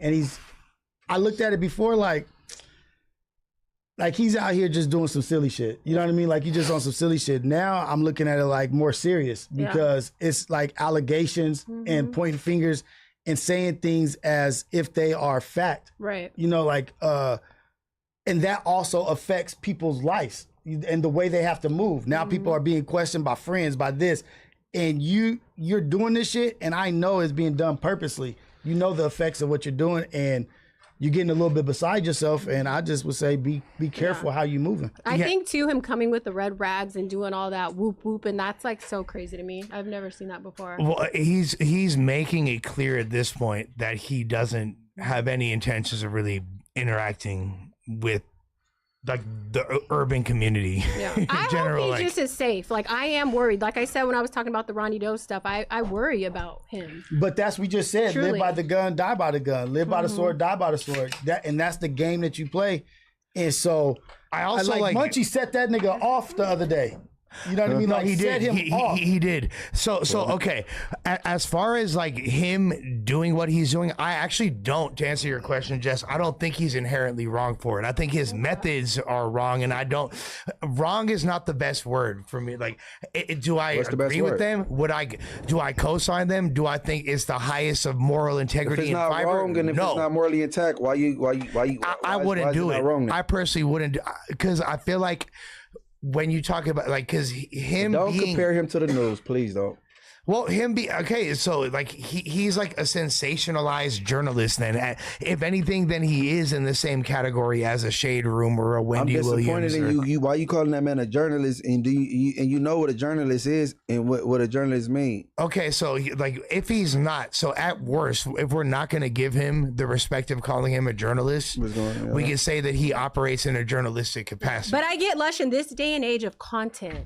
No, I'm not saying much he's wrong. I'm not going to even like. Because I have a high degree of respect. My journalism is part of my family as well. Like, like my dad before he was in film was a journalist. No, much respect to journalists. Yeah. They do a lot of much needed work. Yeah, I'm not saying that. Would you? What's somebody that's in your family that's around 35 years old that you love, right? Okay. Would you want them doing what Flacco is doing right now? No. Why? But that doesn't make it wrong. It just means it's dangerous. Exactly, because it's burnt as fuck. And I don't think my fucking nieces who are in their late 20s are like equipped for beef with the B team. You know what I'm saying? Like, yeah, like. So I'm just saying, it's a fucking dangerous field. It's a cold game. Yeah, no, for shit show. Beef to be, no, or whatever. I'm just saying, like, like whatever it is. I don't think they shouldn't insert themselves in situations that could upset people that are in the streets, that could get them potentially harmed or like talked to in any capacity by anyone, Crip, Blood, SA, Hoover, That's not whatever. A B team thing. It's like, no, it's not a B team thing. People that come from like that walk, like people don't respect that. I done been around square bitches that disgusted with Flacco, like that ain't even like that. Well, and there's that as well, like just being I don't know what type of journalism you want to call it, but because I do believe Flacco is a journalist and operating in that capacity. But when you're talking about obscure street or even high profile like rapper adjacent like murders and controversies, it's not exactly highbrow journalism. Do you feel the same way about what Jalise covers and what she does, or it's is not Flacco that on a different level? The content is not that different, but the execution is very different. Okay, elaborate. Because Flacco like does a lot more research and speaks a lot more definitively, and he's like, they're both attempting to capitalize off of views or capitalize with views and misfortune, correct, pain, losses. Yes, pain, yes. losses, misfortune. Yes, no, yes. They are both doing that now. I would say another like Jalise is oftentimes adjacent to or fanning the flames of said controversies. This is a more recent arc for Flacco, him embarking in that path, but he also does so with like a lot more high production value, so it gives it a different accent. I just don't like liars. Am I wrong? Like just spit narratives, man. I mean, that's your opinion. No, but am I wrong though? No, you're not wrong. You're not wrong. You're not wrong at all. You're not wrong, but that's your opinion. You can't be wrong with your opinion. But does anyone disagree with that? Like with like, what? He said he does it. He said a bunch of bullshit. No, I said Flacco's more professional than Jalise. That's how come. Like, well, he got more they money do the than same type of content. I mean, her content's about as bottom of the barrel as you can get, because she just literally does like some rumors that like, this is just some shit I heard, I'm just gonna say it over and over. There'll be more substance to it, and also like but that's pretty much comparing him to like one of the most lowbrow journalists that you could possibly think of. But that was the whole thing though. But it's not. But as far as like about Jalise, but is the content they're covering that different as far as what they're talking about? It might be the manner in which they're going about it is very different. I will even say that I feel like Trapple Ross's content, much love Flacco, but But like Ross's content, I would be more likely to take at face value because I feel like Ross is. I never really watched one of Ross's clips where it felt like he was doing propaganda.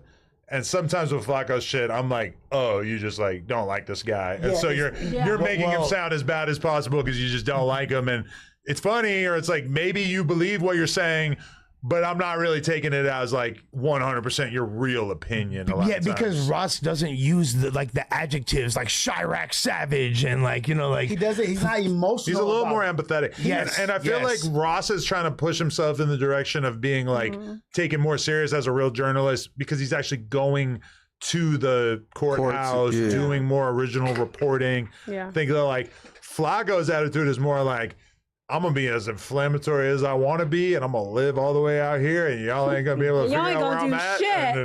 And he's like the entertainment side of it, right? It is more entertainment, yeah. The Nick Fuentes and Hunter Biden. You like that? That was good. actually fire. What was that? That's Channel 5? Yeah.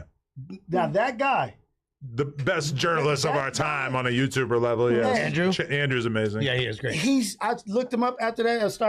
I've seen him before. Oh, man. That dude, you gotta watch his whole catalog. It's so good, and it kind of like we used to look at Vice, right? Yeah, he Vice replaced Vice. Oh, He okay. replaced Vice. So now Vice wants to be part of his movement so much that they're like teaming up with him and giving him like their resources, and they're like when he just did content in Palestine or Israel, like they went and like teamed up with him to like give him access to their resources because Vice knows that he basically like recreated what made them dope 10 years ago. Well, they also did they declare bankruptcy or something of that nature recently? Or they've had a lot of crazy shit. Yeah, I mean they're still making stuff, but it feels like they're just massively struggling at this point. Channel 5 is self funded through Patreon. Yep. Right? Correct. And so he's doing all this shit on his own. He's got Independent. lawsuits through a documentary, independent.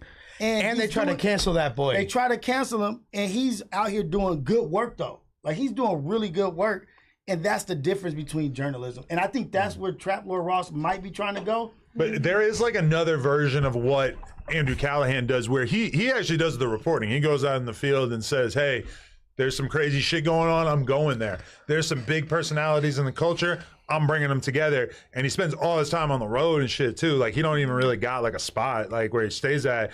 And you know, he could do what Flacco does, which is like he could post up in front of the computer 10 hours a day and just make these little videos doing like micro updates about cases that people are following. I do look at Andrew's content as being like kind of the most elevated content of really like anybody that I've been peers with over the years. Like my content, we make a lot of content. We sit there, it's raw. But Andrew puts together these like unbelievably polished, perfect pieces of content that like I did Crip Mag, I got 1 million views. He did Crip Mag, I got 7 million views because he took it and put it together in a way that was just more palatable to a bigger audience. Well, because he's actually doing life pieces. He went to Baby Snaps Alley and ran a fade with Crip Mag, or a fake fade or whatever. I was easy, right? Well, the whole point is he's actually doing the real life experience. You look at a platform like No Jumper, we're talking in a panel about what people like him are doing, and we're reacting to that. Then we feed all these other channels that wind up reacting to us, plus we have our own little interpersonal things that wind up going on subsequently. But if it wasn't for him, none of this shit would exist. Like that's like the phase one. He's documenting life in his rawest form. Yeah, like if in a lot of ways, it's almost like it would be the most interesting thing to see No Jumper disappear, just to see what would happen to all the channels that exist solely to make content about what we do. So crazy. It'd be a drought. I wonder what would happen, because I think it would motivate a lot of people and cause them to like start making their own content more, because so many of the people that like in 2021 were like starting podcasts are now just reactors. You know? Well, but yeah, also I feel like that vacuum that it would create would make it so there'd be multiple, like you said, new people coming to the top. But realistically, Fig Community would be in a great position to take over the entire coast. It's kind of like when Kai Cenat kind of like stepped away and we got to see like Deem and AB and certain streamers like come to the forefront. You know what I'm saying? Like it would be interesting to see that. It would be interesting. Go ahead, my bad. No, go ahead.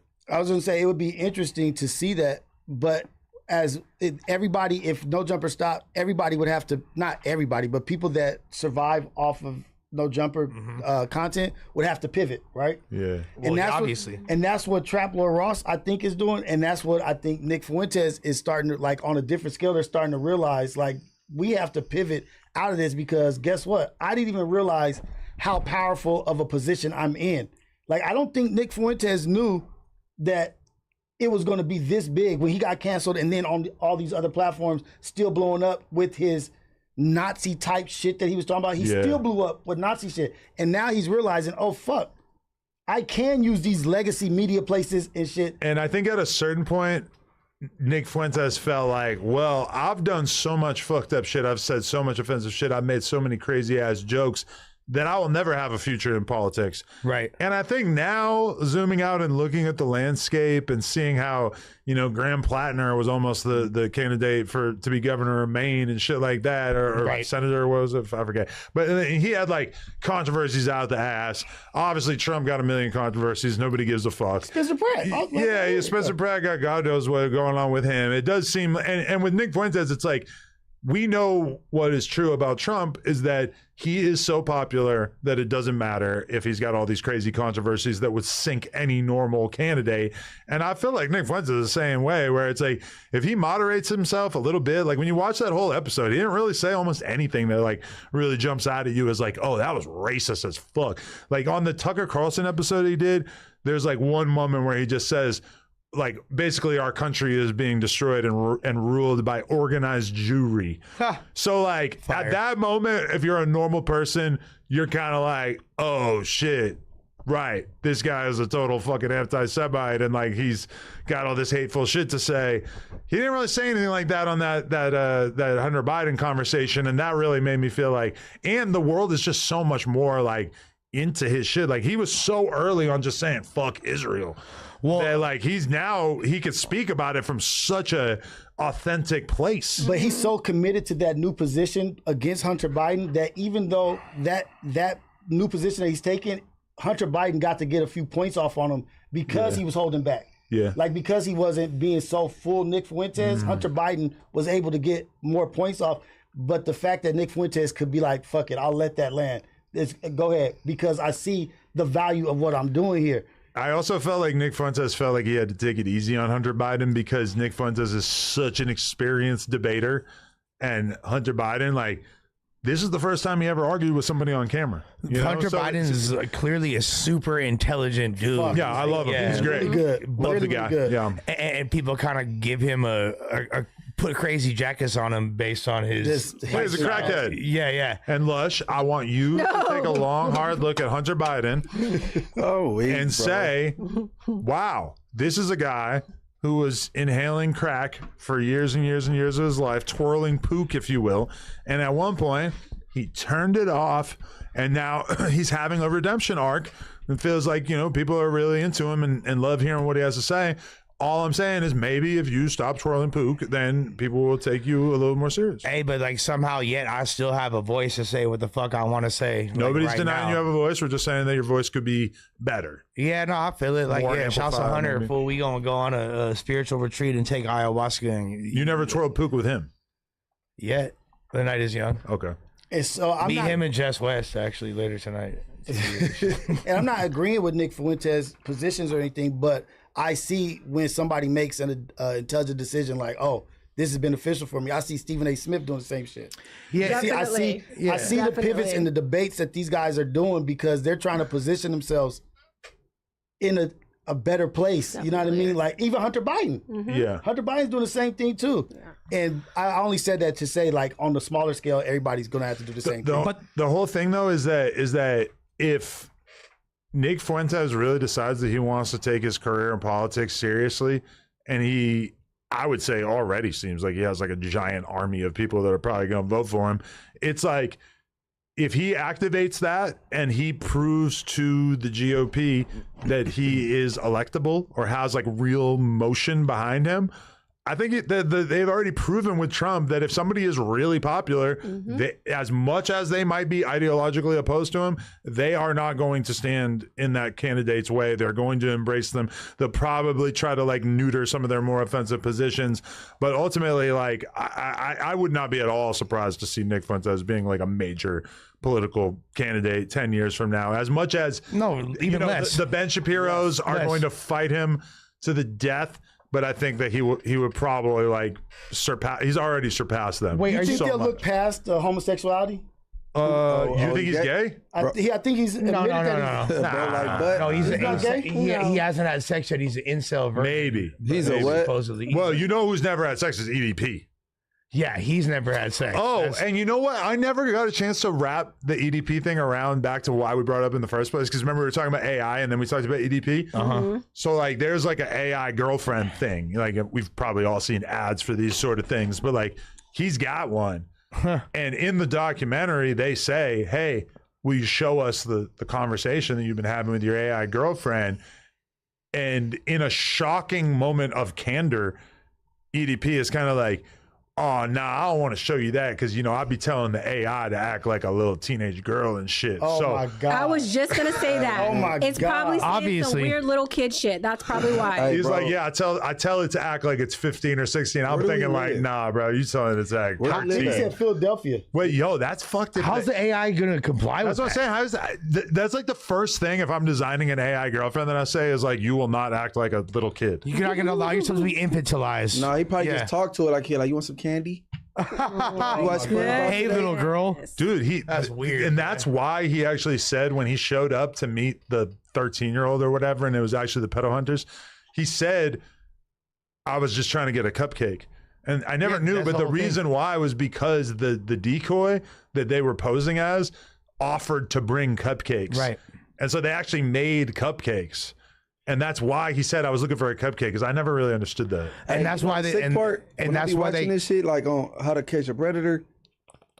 The yeah. predators actually watch the show, so when they get caught, they be like, Yeah. "Oh, They'd be like, I've seen this before. I know what this is." Yeah, They be like, I'm calling. I know what this is. but that's like, but that shows how sick they are. Why the fact are you that watching the show? they when get know cracked? and So they you still do supposed it. to know the signs because that the little decoy be out in the back. You want some cookies? And you see some I'll take a some cookie. of them come in and be like, is there anyone back there? I seen the show. Is there anyone? They'll be like, no, come in. Because they're like low key aware of what's going on, but then at the same time, they just like are so horny that they just can't control yeah, themselves. they just And they don't even got to go in the house to be in trouble. They already got them, right? Yeah. And as long as when they show up, it's over. But they just do that for the entertainment kind of part of it, right? One thing I realize is that they make that shit seem easier than it actually probably is. Because I encourage people to watch my interview with a CC unit where he talks about what it's like to do it.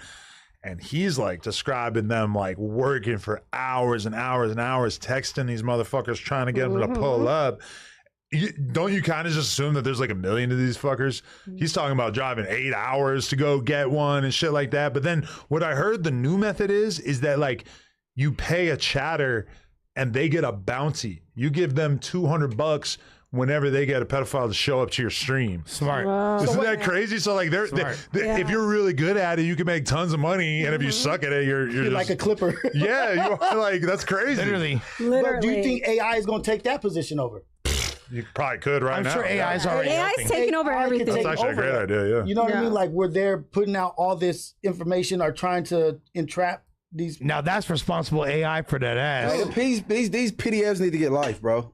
They need to No, definitely. for real, bro. 'cause I got homies homies that done bust on niggas and completely miss them, man. They get 20-some years. So, nigga, fuck that. You trying to get some kitty coochie, go to jail. I mean, get 'em out the okay. paint. And you get played with. What about if you fuck or do any kind of like sexual shit with somebody under, and I'm gonna just pick a random number. I'm not saying we need to stay at this number, but let's say 12.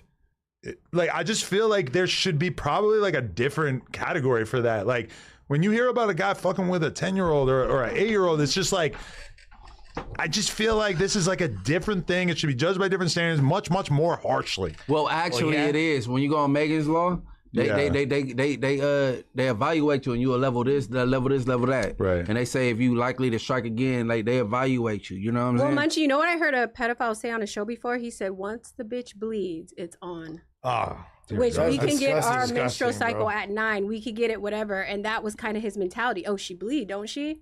Yeah, but should it be this? The other question is these women teachers that's doing it with these young boys. Shouldn't they? I feel like they should be. I love that shit. I be wishing. Are you be wishing your teacher? No, for real, because bro, no. Anytime I used to watch the news and these teachers get caught fucking the students, right? Yeah. It always be the white kids that told on the teacher, bro. If that was a black kid and I'm fucking my teacher, They're gonna run a train. wouldn't on her. nobody ever know. All the teachers be hot too. They Bro, gonna get all their they're friends always to come bad over. They for gonna sure. steal their Fucking my shit. teacher, nigga, bro, I'm good. Yeah, I'm not like dying to change the laws to like lock up the I'm teachers. not a victim, okay? But at the same time, I don't know. I mean, it is super fucked up. Imagine somebody like if you found out a 37-year-old lady was fucking your 12-year-old son. I feel like you would be mad like as if it was your 12-year-old daughter, right? 12 is a bit excessive. Whatever. But can we talk about this for Even a though little I'm bit? low key, If be my kind of son was hyped for 14 him, you and know? he's But if it was a male 15? teacher fucking your Yeah, that's what I'm son, then saying. It's like oh, hell no. I think in the African American culture that it is more acceptable if you have sex with an older woman at a younger age. A lot of black men that I have talked to have all told me they lost their virginity at 12 from an older woman. I Yeah. hear that so much. And I'm Well, like, no, you low-key got raped. And they're like, Because no. the world is like modernizing, but let's not forget that like 20 years ago, not 20, maybe 15 or whatever, I can forget. But either way, Birdman put out a fucking documentary with Lil Wayne where he talked about making Lil Wayne lose his virginity to a random hoe backstage. Like that was not Ain't nothing that wrong with long that. ago, and you're talking about like a big deal music mogul fucked up. named Birdman who That's fucked freely up. talked about that shit. Yeah. Well, and then Lil Why? Wayne And that's talked about, probably the reason why you can't get that documentary No, anymore. and then in that same one, Lil Wayne was like, and then Lil Twist, you feel me? And I Yeah. said, suck Lil Twist, Lil Dick. And You even feel me? That Boosie, whole like thing. recently in recent years, Boosie had to find out, like, oh, I can't just talk about letting my 14-year-old son fuck a Yeah. stripper. Like, you know, like, granted, Boosie and Birdman are not representative of the whole black community, but clearly there's like some sense that they had throughout their lives that this shit was fine. On a Yeah. damn Well, homie. I've heard white men say the same thing though. Like poor white men, like that grew up in the same, like their dads is the same way. Men are fucking nasty. That's just men in general. It's double standards for everything. It's not a racial thing There's a at lot all. of truth to that, yeah. Yeah. Hey, I but- used to get hit on when I was like 14, 13, walking down the street with my friends. I got hit on more at that age by older men driving in the car than like in my 20s or whatever, like pervertedly hit on. Like, I know we said this a million times on here, but like, I think a lot of us have the memory of like being 13, 14, 15 and seeing older dudes like pick the girls up from school and yeah. shit. Like, when I think about that, it's so crazy that like I'm 12 and like the hot girl in my grade when I'm 12, the girl that like I wish would give me the time of day, he's getting picked up by a 16, 17-year-old, and that like, dude. and that the teachers don't have any concern for that. That they're not even looking at who's picking you up. Dude, I know they got a lot going on, but that's kind of wild. Hey, shouts to my girlfriend's sophomore year for leaving me for a 25-year-old dude that picked her up in a Mercedes. What? You That's feel the me? thing. They used to be my waiting God. outside the high Fucking school slut. in their cars. Hey, on this very platform, on one of these news days, because when I was 15, my girlfriends were 21, and they said her name, and they go like, "Oh, hey, ask Munchie what's up with so and so." They said her name in the chat. That's crazy. My mama knew her and all the shit. But I'm saying, but when you a boy, it's different though, bro. That's what I'm saying. Like Yeah, you can we kind all of be know more it's a little loose with your son than your female. I mean, your daughter, your female daughter. You know what I'm saying? So you telling me you had a son, he loses virginity at 12, 13, you gonna dap him up, but if it's a daughter, you gonna be... If my son is slapping ass, you like, that's right, son. Versus your daughter, if she gets slapped on the ass, you want to kill him. Oh, sliding. It's just, huh? We sliding.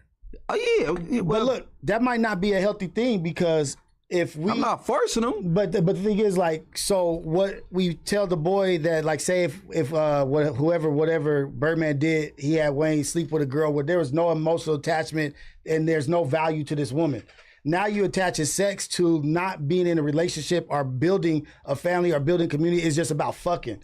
And so that's the dangers of teaching these little boys just to look at women as just Objects. an Sex object. objects. And so we perpetuate that shit in our community by treating the young girl that's in our class like an object instead of like doing the right thing, taking the steps to be with her or do this. And it's a way lighter scale than what they do in these Middle Eastern countries where they have their young sons just do whatever they can to these women to show their sons that women ain't shit. Look, we could pay for the bombest woman to come from America, and look at what she let you do to her. And so they do that as an initiation to show young boys that look at these American women, they ain't shit. You should never value them. And so what it does is sets up a outlook or perspective on how to treat women. But okay, here's my question is like, I feel like a big reason why we look at our parents as kind of like full of shit, like as you enter your teenage years, is because your parents start trying to teach you to live your life in a way that you know is not representative of how they're living. And I guess like at a certain point, all of us, our kids are going to probably realize like, oh, you were running around and doing drugs and drinking and fucking and all this shit. And now you're trying to tell me that it's like the end of the fucking earth if I do any of that shit? No sense. And all I'm saying is that there is there's a lot of value to like keeping it real with your kid, I think, because that develops trust. But then at the same time, obviously there's a right and a wrong way for, a 15-year-old to be living their life. And even if they know that you were getting wasted at their age or whatever, it's like, it is fair for you to like want them to live a different way. But when you start like telling your kids stuff about sex that is clearly not really aligned with how you're living your life, I feel like that's when you start to build up these walls between you and your kid, where your kid's not going to want to be honest with you. He's not going to want to tell you what he's actually got going on in his life, because he kind of knows that you're going to come with this lame ass unk perspective and try to convince them that they're wrong. And I feel like that I am, realistically, my daughter will be 50 in 10 years. I am not ready to handle what is to come. But you're going to be truthful? Are you going to be honest? I'm going to have to navigate these things as it goes. Camera every week, fuck it. What you mean honest? That's what I'm saying, yeah. It's like there's going to be a reckoning at some point. But in black homes, we say, don't do as I do as I say. Well, I see it with dudes all the time where they'll tell me like, yo, my dad told me over and over and over not to gangbang, not to be from the hood, blah, blah, blah. And then one day the homies put me on, and then like I realized that their dad just like, once somebody else put them on, their dad was all right, you from the hood now. And like that's when they really start telling them how shit really works. Yeah, my dad didn't want me to gangbang, but like he big blood and all that little shit. Your parents want you to do better than they did always. Yeah, they're there to protect you, whether they made the mistakes or not. I think every parent fucks their kid up a little bit. Yeah, but any of my friends who like parents micromanage them, tiger parents, they turned out to be such sluts because they couldn't talk to their parent, and when they got that little ounce of freedom, teen pregnancy, it was over. We got an emergency call coming in from the local jail. Hello? Hello? Big baby. Yo, I know I'm an hour late, but we not $1 short, are we? Hey, we in this bitch, bro. We got Rios here, we got Munchie B, we got Lush, and we got your girl, former stylist, I guess, Jess West. Brick! Let's go. Oh, yeah. I love you, brother. Oh, yeah. What'd you say? I said she was my stylist, Jess. That's what she was my stylist. We was selling wigs, remember? Yeah, she was selling wigs, right? Yeah. I know what's going on. I know exactly what it is. For sure. What's going on with the home team? What's up, Frank? We just swapping war stories, talking about everything that's going on, man. Not our war stories, but It's hot out here in it's hot out here in them LA streets right now, man. Goddamn. Hey, man, Goddamn. it's cracking, it's bracking, it's everything. Yeah. So where do we start? Hey, y'all talk about YG, man, because I feel like that's I don't want to talk about it like that, but I feel like that's the hottest thing going. And David. David Trout going crazy. It's all type of shit going crazy. Man, listen. Hey, YG, your friend, bro. Yeah, that's my brother. That's what I was just trying to tell. That's my brother. That's what I was trying to tell them. And then just a little bit disappointment that the communication ain't what you feel it should be or whatever. Yeah. But That's your friend, and you know David. He bounty jail banging. He ain't able roll. David, you feel me? Come on, man. Come on, that off the rip. I said it on. If y'all pay attention to when we was talking about it before, I always say that's my brother. We just, you know what I'm saying. The communication would have been better. I don't think that certain shit would have transpired. You know what I mean? Right. Hey, but David know what a spread tastes like now. Wait, what you say? David eating spread now. He on spread fire. He found it out now. My mama, you hear me? Yeah. The craziest thing I want to spread bad. The craziest headline I saw about David is that he was 17. The girl hits him up. She says she's 16. She's actually 11. That's just like, what is that? 11-year-old have a 16-year-old body. I mean, yeah, he's probably playing dumb if you really think about it. I mean, was he actually 17? I guess he was 17 at the time. Yeah. Yeah, he was. Damn. Yeah, but it's like, okay, your girlfriend's don't even got period pads yet, baby. I don't know. I mean, 11, bro? Like, I don't know if that's even. And it's like, I've never seen an 11-year-old with that much freedom that could pull up to somebody's house. Exactly. Hey, from Lake Elsinore. Yeah. Well, so supposedly, how's he get out here? No, we got a little bit of lore about that. Lush, you want to fill it in? Yeah. So supposedly, what up, Brick? So supposedly. What up, baby? My guy. So supposedly, this fool Spody Face got family that has property out there and live on the same cul-de-sac where the Revis family resided at, and he actually remembers her when she was a super young child. Spody knew her? Yeah. What? Yes, bro. That's insane. She carried herself like she mature, but go ahead. Yeah. Well, Finish because I got a crazy story too. I told Adam earlier. No, go ahead. No, finish. I mean, like, so essentially, he's seen like the dynamic. So, and he's seen that there was like, young girls that were outside or whatever in that family. Whatever he has said, you could look back on the No Jumper episode where he spoke on it.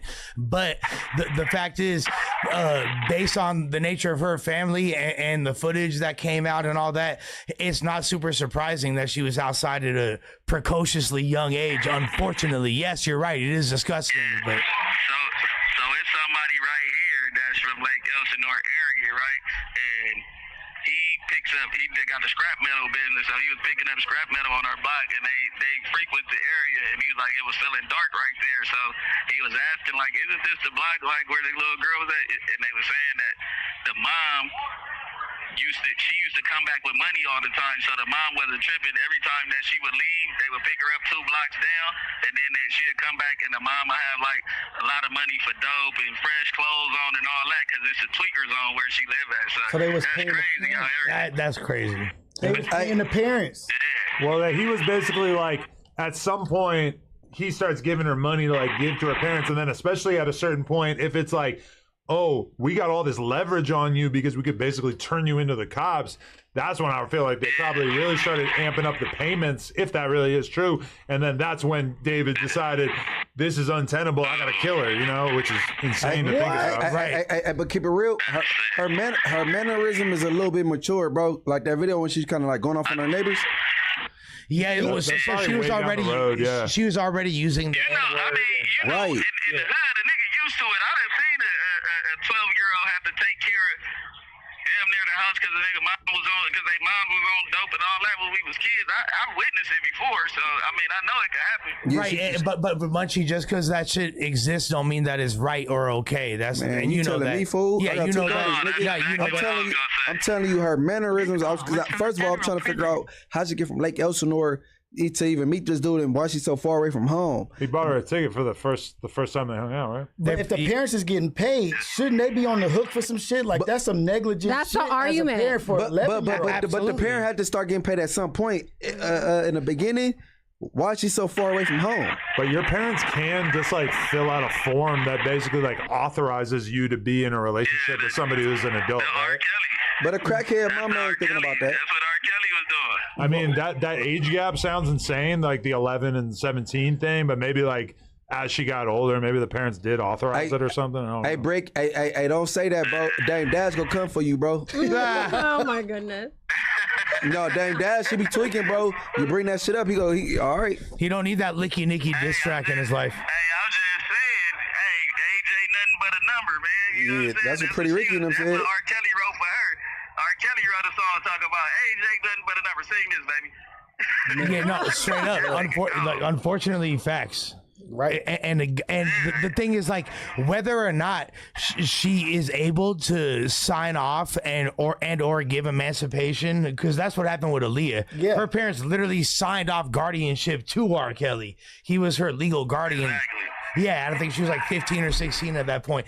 That's not what was to get married. Correct. They let her marry that, like they were supposed to get married. Which in turn made him her guardian. But he was, she's still but he was underage. fucking with her before that. Yeah. He was fucking with her before they got married. Yeah. The point is, Celeste's mama never even went through that paperwork. No, she was just getting money for the dope. She was getting paid under the table. You feel me? To make them compliant. Which got her daughter killed. Yeah, but 1,000%. But you still got a nasty individual in David to keep on pursuing this child. I mean, y'all start flying out of town together. You had to know the age, and you got to book the ticket to go. Right, like you can't just put the whole thing on the parent. Yeah, I think David might be pissed. He's in a fucked up predicament.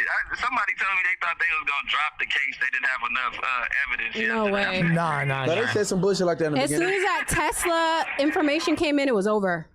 Yeah, no, he finna get treated. Like, there's no way. It's like such a high profile case. Did the camera on the Tesla that was still active? Nah, I didn't catch nothing on the sure he on the turned that Tesla. shit off. Well, he wasn't even like the thing is that they're not trying to say that he's actually the person that disposed of the remains. Like, they're saying he had people acting on his behalf. Or somebody dropped the car off. Right. So it's like he Done. Why the manager park it down the street? Like, Stupid. He didn't. I ain't saying the perfect way to do a crime and then like that's out because that's a little girl, but like the manager weird too. But so he's gonna face trial, but are they gonna like also put like accessory cases on the manager and shit like that? Or? They might. I ain't heard nothing about the manager. They gonna put that oh my god on him. What's that? That nigga YG got that song. Oh my god. Are you been hearing about it? Huh? Who's that? With Pusha T? Is that? really that's I think you're frosty. Oh my god, my fit is fantastic. No, you talking about, oh my god with him and Pusha T on the clip like that. Yeah, but that's where I feel like he got that. You feel me? Damn. Shit's crazy, man.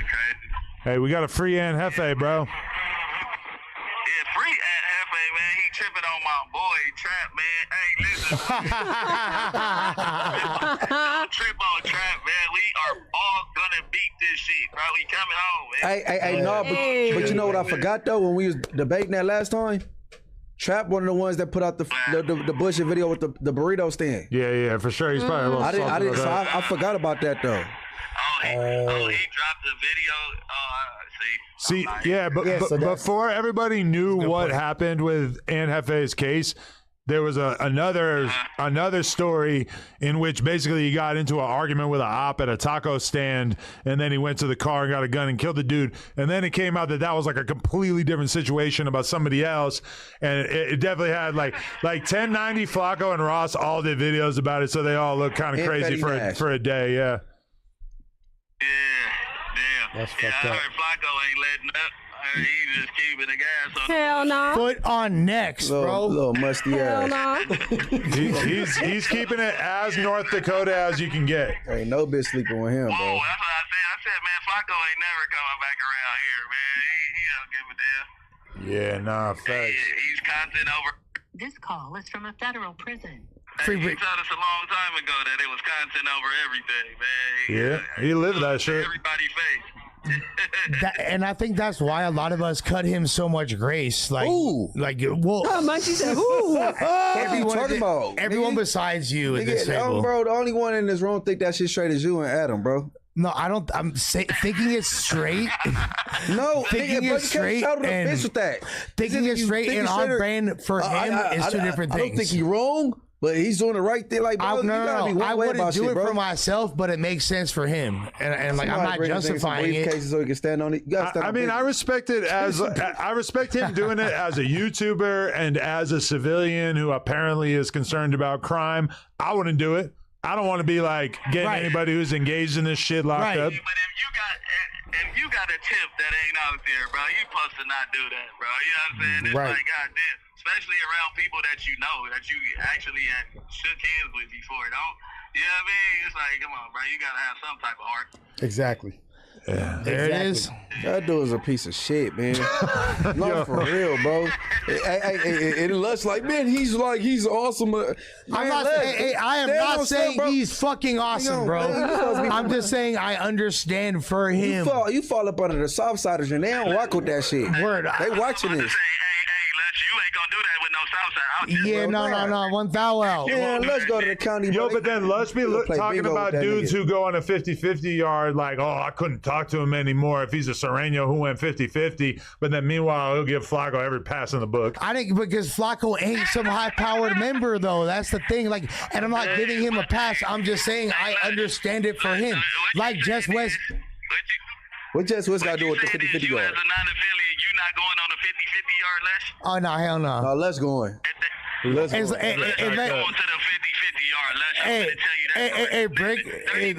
When they tell you that your 10 years is only 3 years, your ass is finna go. Yeah, that sounds a little better. Maybe Like, what do I sign? What do I sign? He's gonna be smoking dope in no time. only 3 years. No, but hey, I don't want to be around all those weirdos, bro. Man, you be all weird. That's how they feel about you. No, they don't. I'd be like, I'm like an upstanding citizen to those guys. Hey, I don't have sex charges. Oh yeah. Hey, the not phone yet. beeping, man. No Jumper, the coolest podcast in the world. We'll have me Yeah. back in a couple weeks, y'all. Shout out to the whole team. I'm gone. The Love you, chat Brick. showing you much love too. Yeah, I need you on the pod in like 2-3 weeks, and if you're not here, then I'm suing the city. I'm suing the feds. Sticks in the chat. Sticks in the chat. FTF. Tell FTP to turn it to FTF, man. What's that? Fuck the. Oh, okay.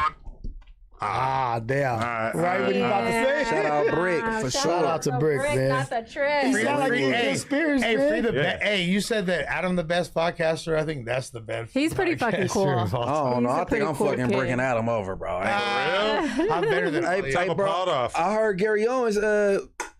What's my boy? The white comedian? Gary Owens. Yeah. Help me out, bro. I've been off the Which- corner. You know Gary Owens. Yeah. Yesterday. Wait, no. Oh. Moose Man. Yeah. Yeah. Yeah, Moose Man. I heard he went on Polo like, yeah, Munchie. Yeah, I'm fucking him over. I'm like, okay, Moose Man be talking this shit. You be popping it. Yeah, he be popping But But fireworks. that's what you're supposed to do. Yeah, I was about to say, he popping fireworks. Actually, though, Munchie, I think he had me, you, Adam, and T-Rail as the only S, and Brick, I think, were the only S-tier S-tier. podcasters. Hey, where's this at? Y'all send me the link. So, It was like a month ago. yeah. Oh, y'all gotta check it out. Honestly, I'm not Me gonna and you did one like a year ago. Well, yeah, and that was really, and it's so funny Check, because check. that was really you doing it and me just being another voice for you to bounce off of, essentially. Yeah, But I kind of took the lead. I think it's Bouncing pretty, off you? I mean, Pause. Pause. yes, did he? Pause. Yes. How the fuck did he get the name Moose Man? Because You ever ask him that? he a big boy. He fucked a moose. Is that right? That's what this, Y'all know this how word big a around moose is? in the Fucking big boy, though. moose is Moose is crazy. fucking- Don't he? Okay. He kind of like a moose though. It fit him good. Yeah, like Jay-Z like a Campbell, he like a moose. Campbell man. Hey, what, who's the Westmont scheme guy? Oh, I fucks with that's my dog. So he's beefing with Lucky from Hood Sucks. Is he? I think he's a rapper. he is a rapper. He's yeah, a very, Mexican dude. Yeah, he's yeah. a very, very good rapper. He's with OTR, I guess. Yeah, Angie From Smith South Central? interviewed him. But yo, I think Yeah. I think Lucky went to his house and spray painted his house. Let's watch this clip. Oh, music. Never mind. I'll turn the Just turn it music off. music Yeah. off. Yeah. Man, niggas playing games. It's like somebody like tagged his house up, I guess, is what Lucky's trying to say, or Is that his maybe grandpa's crib? Also, Westmount Scheme went to his house and tagged Lucky shit up. so he wrote. Well, I don't think he actually tagged it, but he posted a video with like graffiti on his house, I guess, and wrote, "Wonder if West Side Scheme was yelling double S when he got ran out his own house in South Central by taggers. I've been sitting on this shit. I was trying to be the bigger man, but he gonna get all the smoke now. The summer is over with. Hood stocks, drop your location, dummy. Well, okay. Make sure you got your little suit and do-rag on when I pull up." I don't really understand what they're beefing Trying to about. think Wait, what but wait, taggers but is wait. in the Westmount area. Well, there's a lot of Tiger Crews, bro. But they could run you out of your house. I would just live in a house with tags on it. But no, but is that him saying that But that kind of sound like the way. Am I reading it wrong, or is he saying that that's not him saying he did this? He's saying no. He was he was saying that it was like somebody else did it. Okay. And the thing is that they ran him out of his house. Is what he's. I mean, we don't know that. Like, but I don't know why. It's like is Lucky just beefing with like everybody with OTR now? I mean, I'm sure there's been me knowing Scheme. I know that he's pretty outspoken and goes back and forth, you know, and is kind of willing to engage in that. Like not that he seeks it out, but he's willing to. And Lucky kind of the same thing. So this don't surprise me. Them hey, what happened when Lucky paid for the pussy and ran out on a bill? Ooh. Remember? I remember the controversy is pretty funny. So his bitch came and he wasn't trying to get caught? Yeah, he had to run out the house. He left K7 sitting there feeling stupid. That's what I heard. I don't know. K7 didn't get his bread? I don't know. If you're a real P, you're supposed to get paid first, right? Right. What about? Isn't it like it's like a performance? You get a deposit up front, and then it was a deposit. Yeah, you get the back end. No, the deposit come when you're on your way. But the people buying pussy on Fig are not the kind of people that are gonna like deliver on the back end. Yeah, no. They bust a nut, they ain't paying. They're gonna take off. They're gonna choose to fight you. Fig, no, you'll get your bread. But see, I mean, they be a regular, pull up to the house, you become a regular or something. But evidently, she door dashed the pussy, right? And you know, and his bitch came home. He couldn't finish the job. He had her hitting fences like Olympics. She was out the window like Boys in the Hood. He's supposed to sell that shit, bro.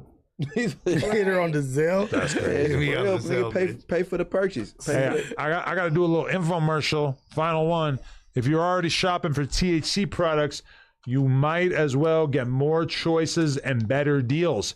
Everything420.com has one of the biggest online selections with flowers, vapes, edibles, concentrates, glass, accessories, and more all in one place. And if you're feeling adventurous, do not sleep on the mystery boxes. Just choose a category and you'll get a surprise box that's usually worth way more than what you paid. And if you are 21 or older, head on over to everything420.com and use code NOJUMPER for 15% off. Again, that's everything420.com, promo code NOJUMPER. I'm about to read the donations. I'm going to bring up one last topic, and then I'm going to read the donations. Munchie, what would have happened if WAC 100 went to the versus battle?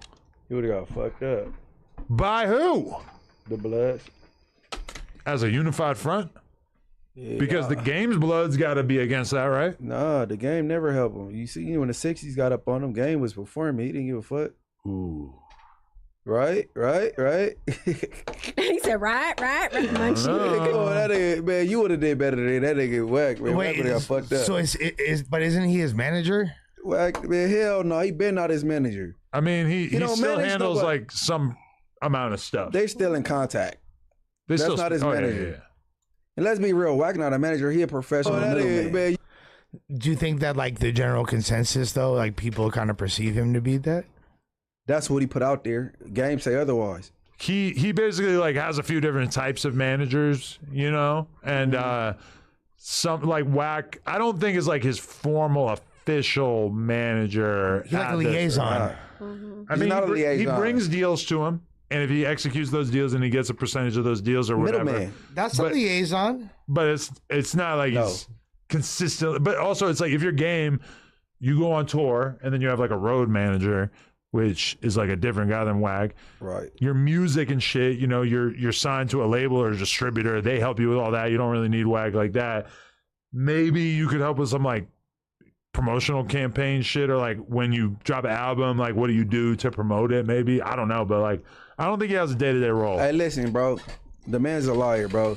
He told you he didn't come because they told Apple beefied up security or something. No, WAG actually, he kind of mentioned YG, like speaking to security about him or speaking to Apple about him, but like WAG sent me a full screen recording of his text with Game about his car not working and that being the reason why he was going to go, but then didn't go because his car wasn't working. Apparently he wanted to drive a really cool car. He be fucking over the text messages and switching names in the text message and texting itself with two phones, bro. I don't know. That's it, bro. I could. Look, not when I'm here. Look, not when I'm here, right? Because you be doing your own stream. Call him like Munchie said. You was just on 71st. in Crenshaw and you got your Chevy fixed. Ain't nothing wrong with that shit. Oh shit!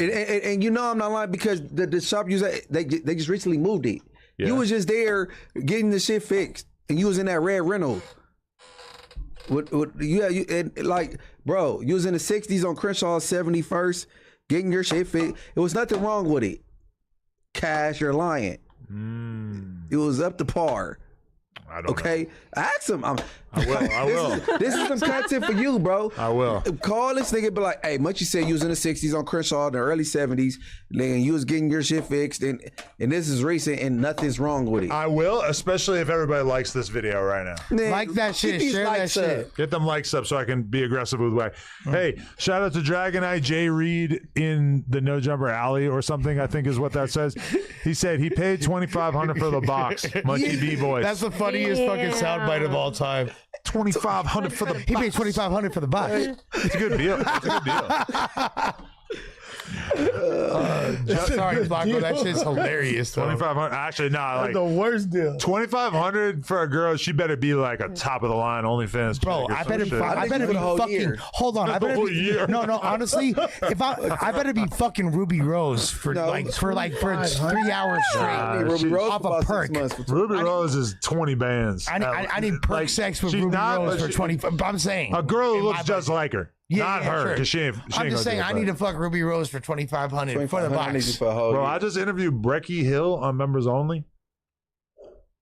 What? Yeah, she's so hot. By the way, if you are into white women in their early 20s with big boobs, I right. mean, she's about as immaculate as it gets. no, can I say that about like the ass? no, she's redefining the genre because I was The genre of what? Little booty on her. of what he Okay. just said, like the white bitches. You feel me? Like with big titties and all. I feel like it was a lost art. I feel like that peaked in the early 2000s. No, they're back with like clavicular. And I even, I kind of got her to admit to it. We didn't get to fully dive into it, but I was like, you know, I feel like girls like you used to hang out with rappers. And now y'all hang out with like streamers and like fucking, you know, athletes and dudes like that. She's like, oh yeah. Like she kind of like acknowledged that she ain't really like normal white girls aren't like just hanging out with rappers like the way that they used to. Like she kind of came clean about it. And I was like, that's kind of revealing. All the rappers is losing their bitches to athletes though. And streamers. That's kind of not new though. Like shit, what's Future been crying about for the past fucking 11 years? Sierra. Information. Lush has got information. We're going to keep this thing going. Okay. Justice said, Lush, next time anyone argues with you about how Juice WRLD was one of the greatest artists, if not the greatest, tell they asked to go listen to Death Race for Love and then inform them that 90% of the album was freestyle. I agree. Juice WRLD is probably the most talented artist that I personally have ever spent. And like I said, hold on. That was Monday's show. I've been said that, and nobody argued with me because they know that if I'm one person saying, did. Who? Doughboy. Okay. Nobody argued with me. Is it really fair to call Doughboy a person? I know. Wait, he freestyled 90% of his album? Bro, he freestyles a majority of anything he's ever rapped that anyone's ever heard. The dude, but even if he didn't, his freestyles are better than people's written words. And what I said is that he is probably the greatest. I mean, it's not like he freestyled every song. He would get in there and he would like routinely go off the top, but I mean, you know, he was spending less time plotting on his bars than like anybody. He was doing Hove type shit. Like he was like, it was pretty crazy. But when I said I didn't have enough.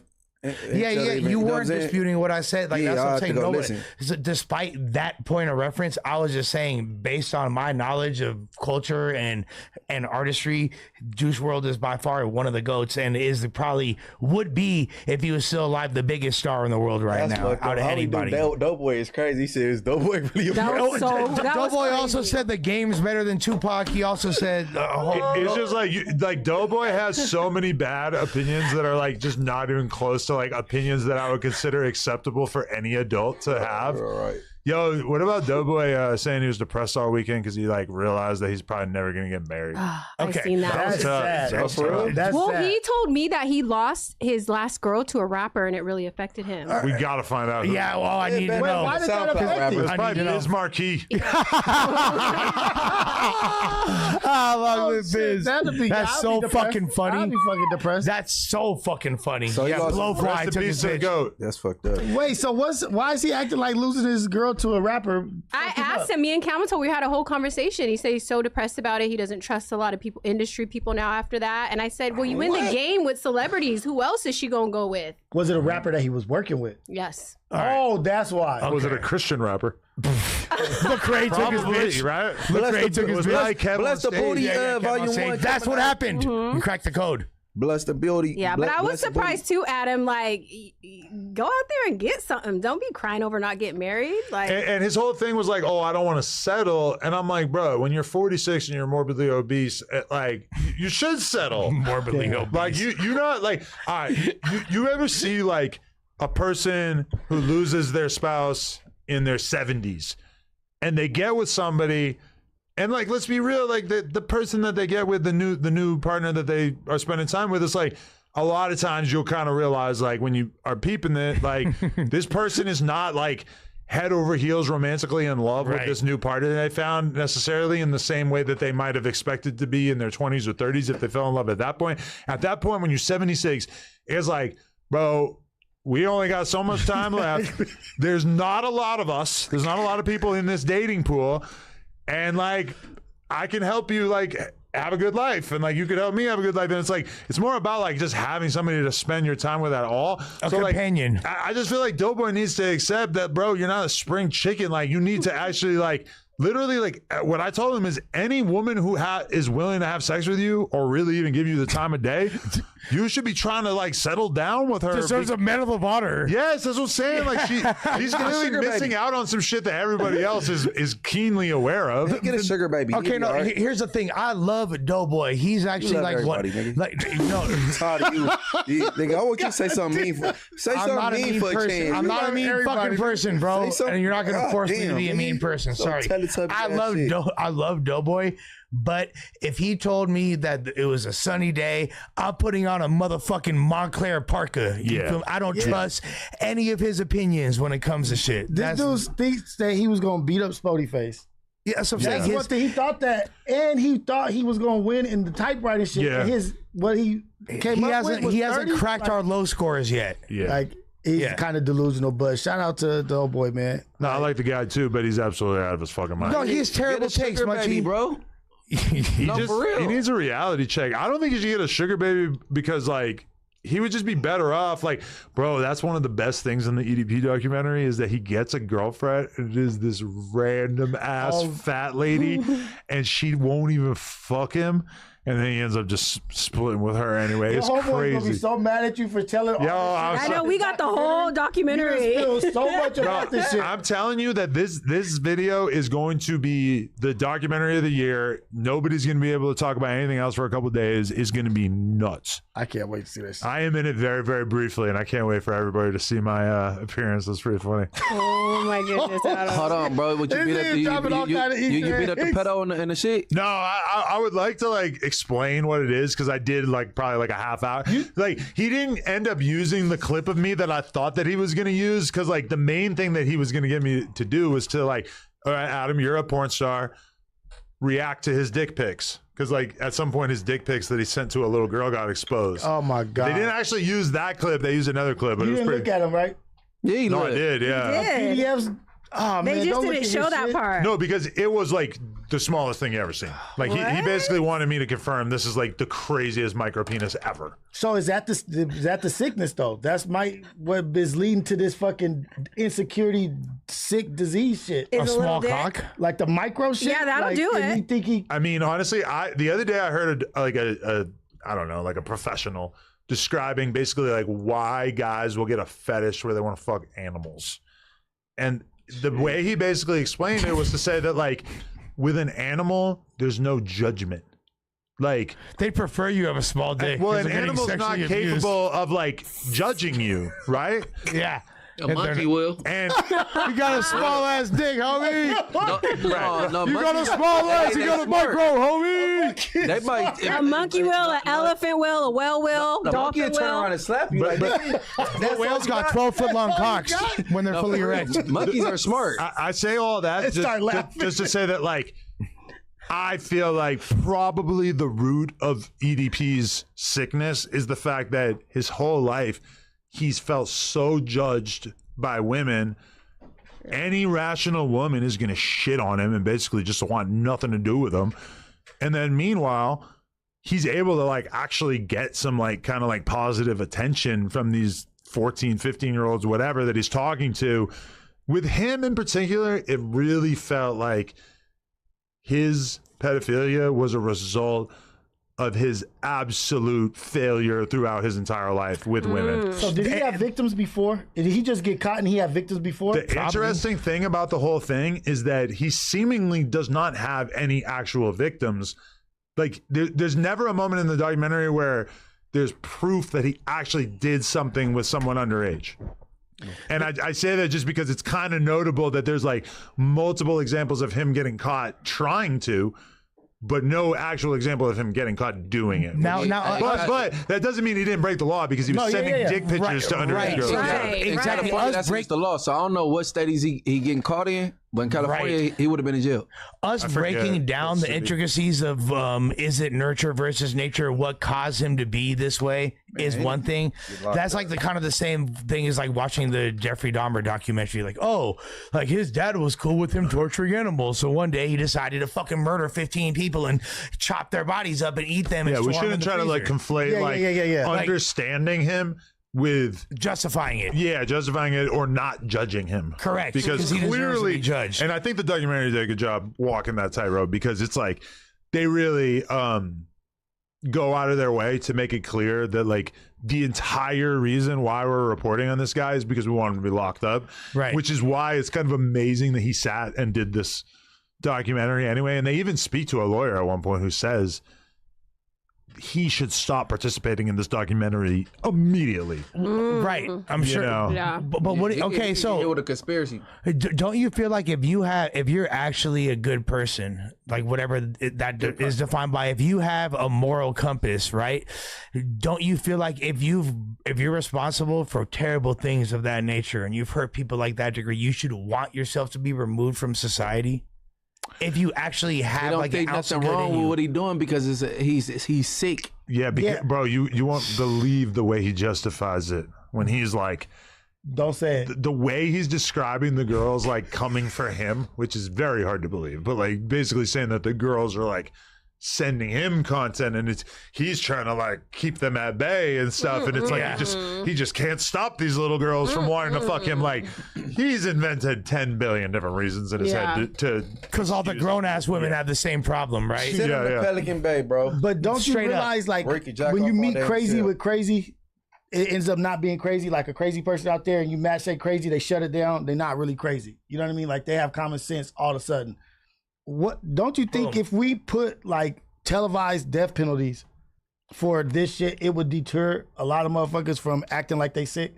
Probably not, because everybody already knows that you're going to go to jail for a long time. But if it was like shit, tie a person up to 2 horses and let it just run in different if it was directions. more cruel, yeah.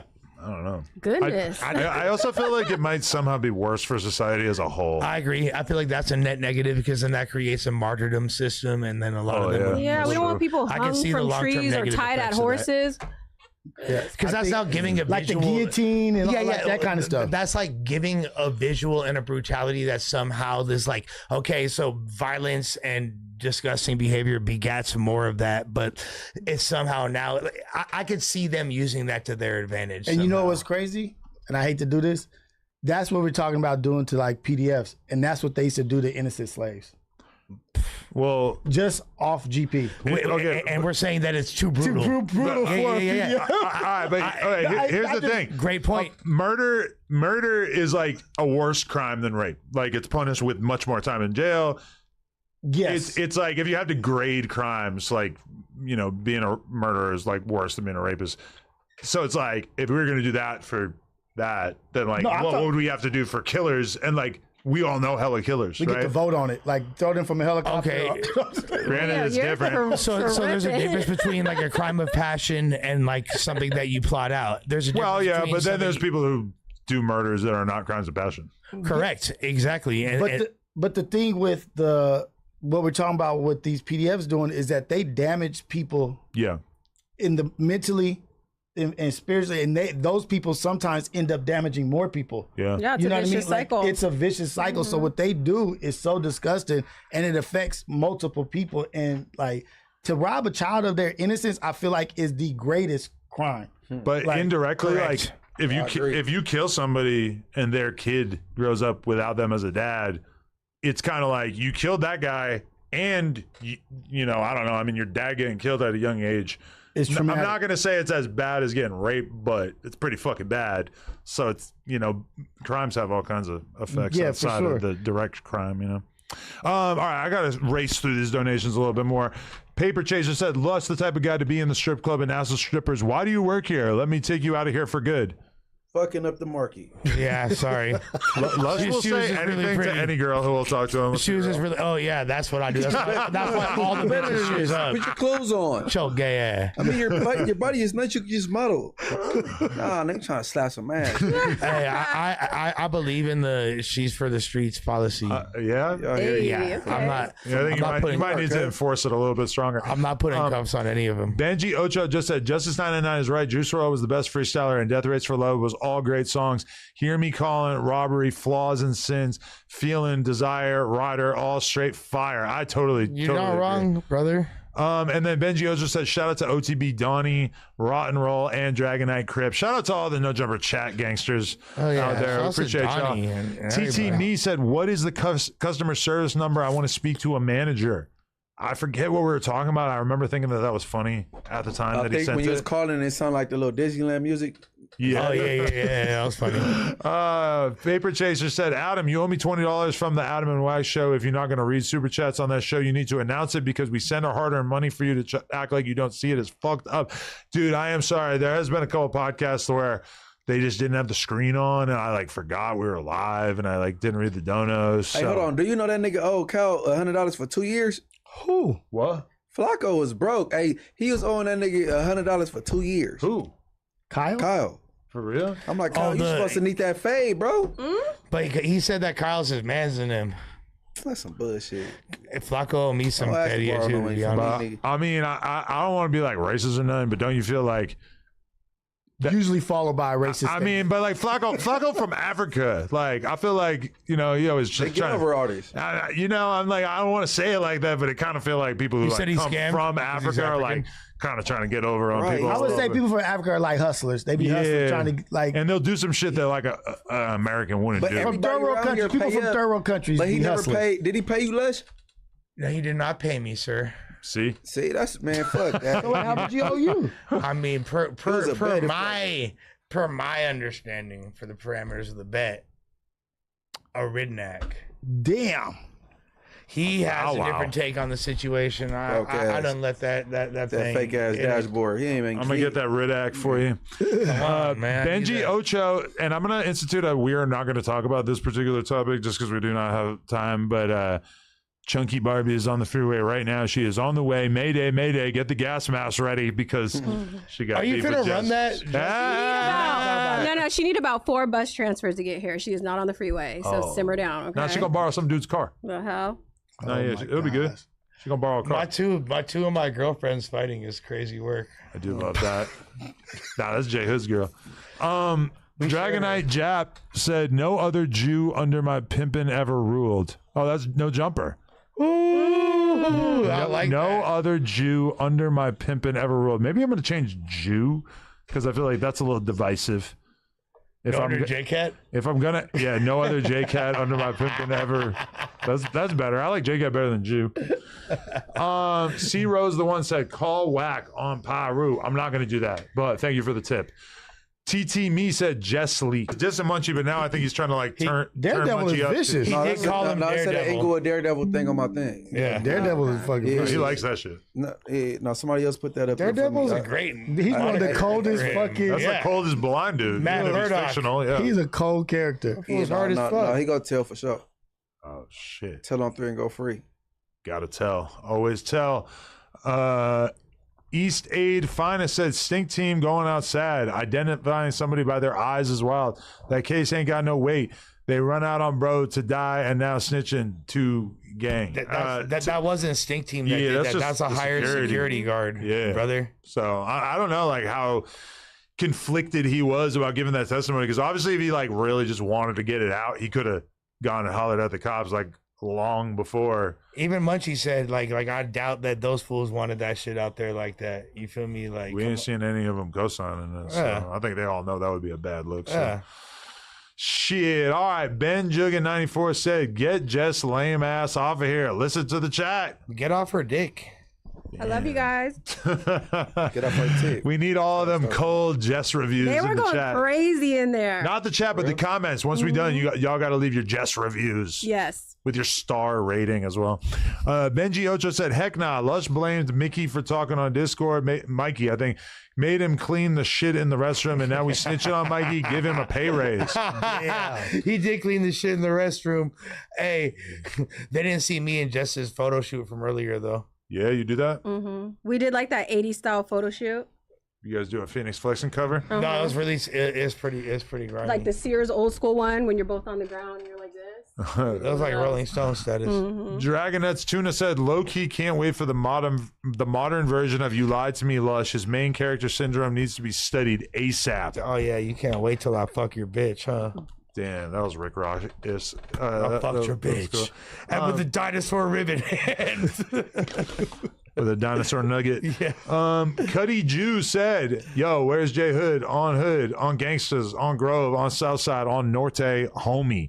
We're still trying things as far as the Tuesday cast. Lush, J Hood will be on Friday. So Okay. do not Shout out fear. J-Hood, man.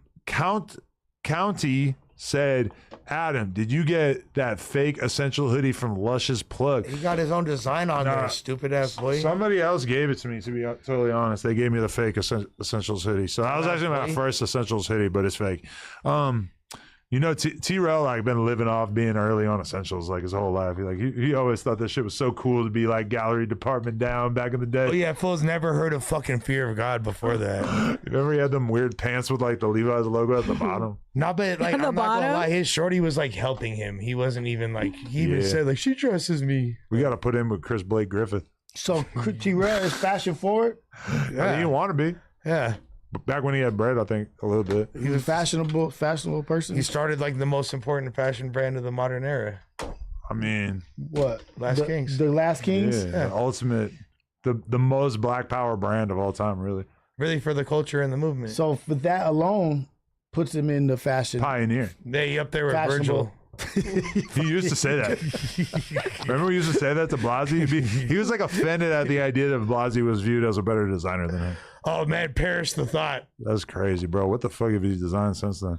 All right. They're both great, by the way. TT Me said, this is like having to hang out with your friends' friends and you can't wait for them to leave. Who is the friends' friends? And who are the friends? Yeah. Yeah. I would love to know. Gotta step my fashion. Mechanic Drew, yo, we gotta We gotta step up, man. well, we gonna come in here looking like Kanye with some wild shirts, like long, big Yeah, shirts man. and shit. We're gonna look like Lil Pump in that Kanye video. I'm gonna come dressed like the way Chapo was when he was here earlier. I'm gonna have like the Balenci boots on, like Oh, Gunner. that's what I'm That's our saying. next goal. We gotta get. They gonna fashion sign me forward, to Opium once they see my new drip. get a sponsorship. Mechanic Drew said, "Hey, cuz, if y'all ever do the Predator Poacher, go after Cyrax. Kuh is a deviant demon. Good seeing Munchie back on the platform. Lush seems happy now. Who's Cyrax? Hey. That's like an underground rapper from back in the day, but I can't remember who it was. Yeah. But I feel like I used to know who that was. I'll have to look into him. I feel like shouts to you, bro. Yeah. Next time I try to find some new Predators to be fans of, I guess I'll go do the research on that. Could we pull that off though? Being pedo hunters? Mm-hmm.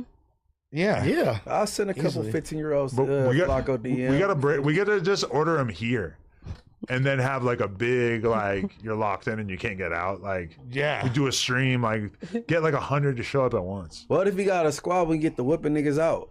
That's Uh, probably. You I don't want no just pedo with no did squad, Hey, nigga. hey. Josh gets White John, I'm gonna be pissed. C-Mac versus 100 PDFs.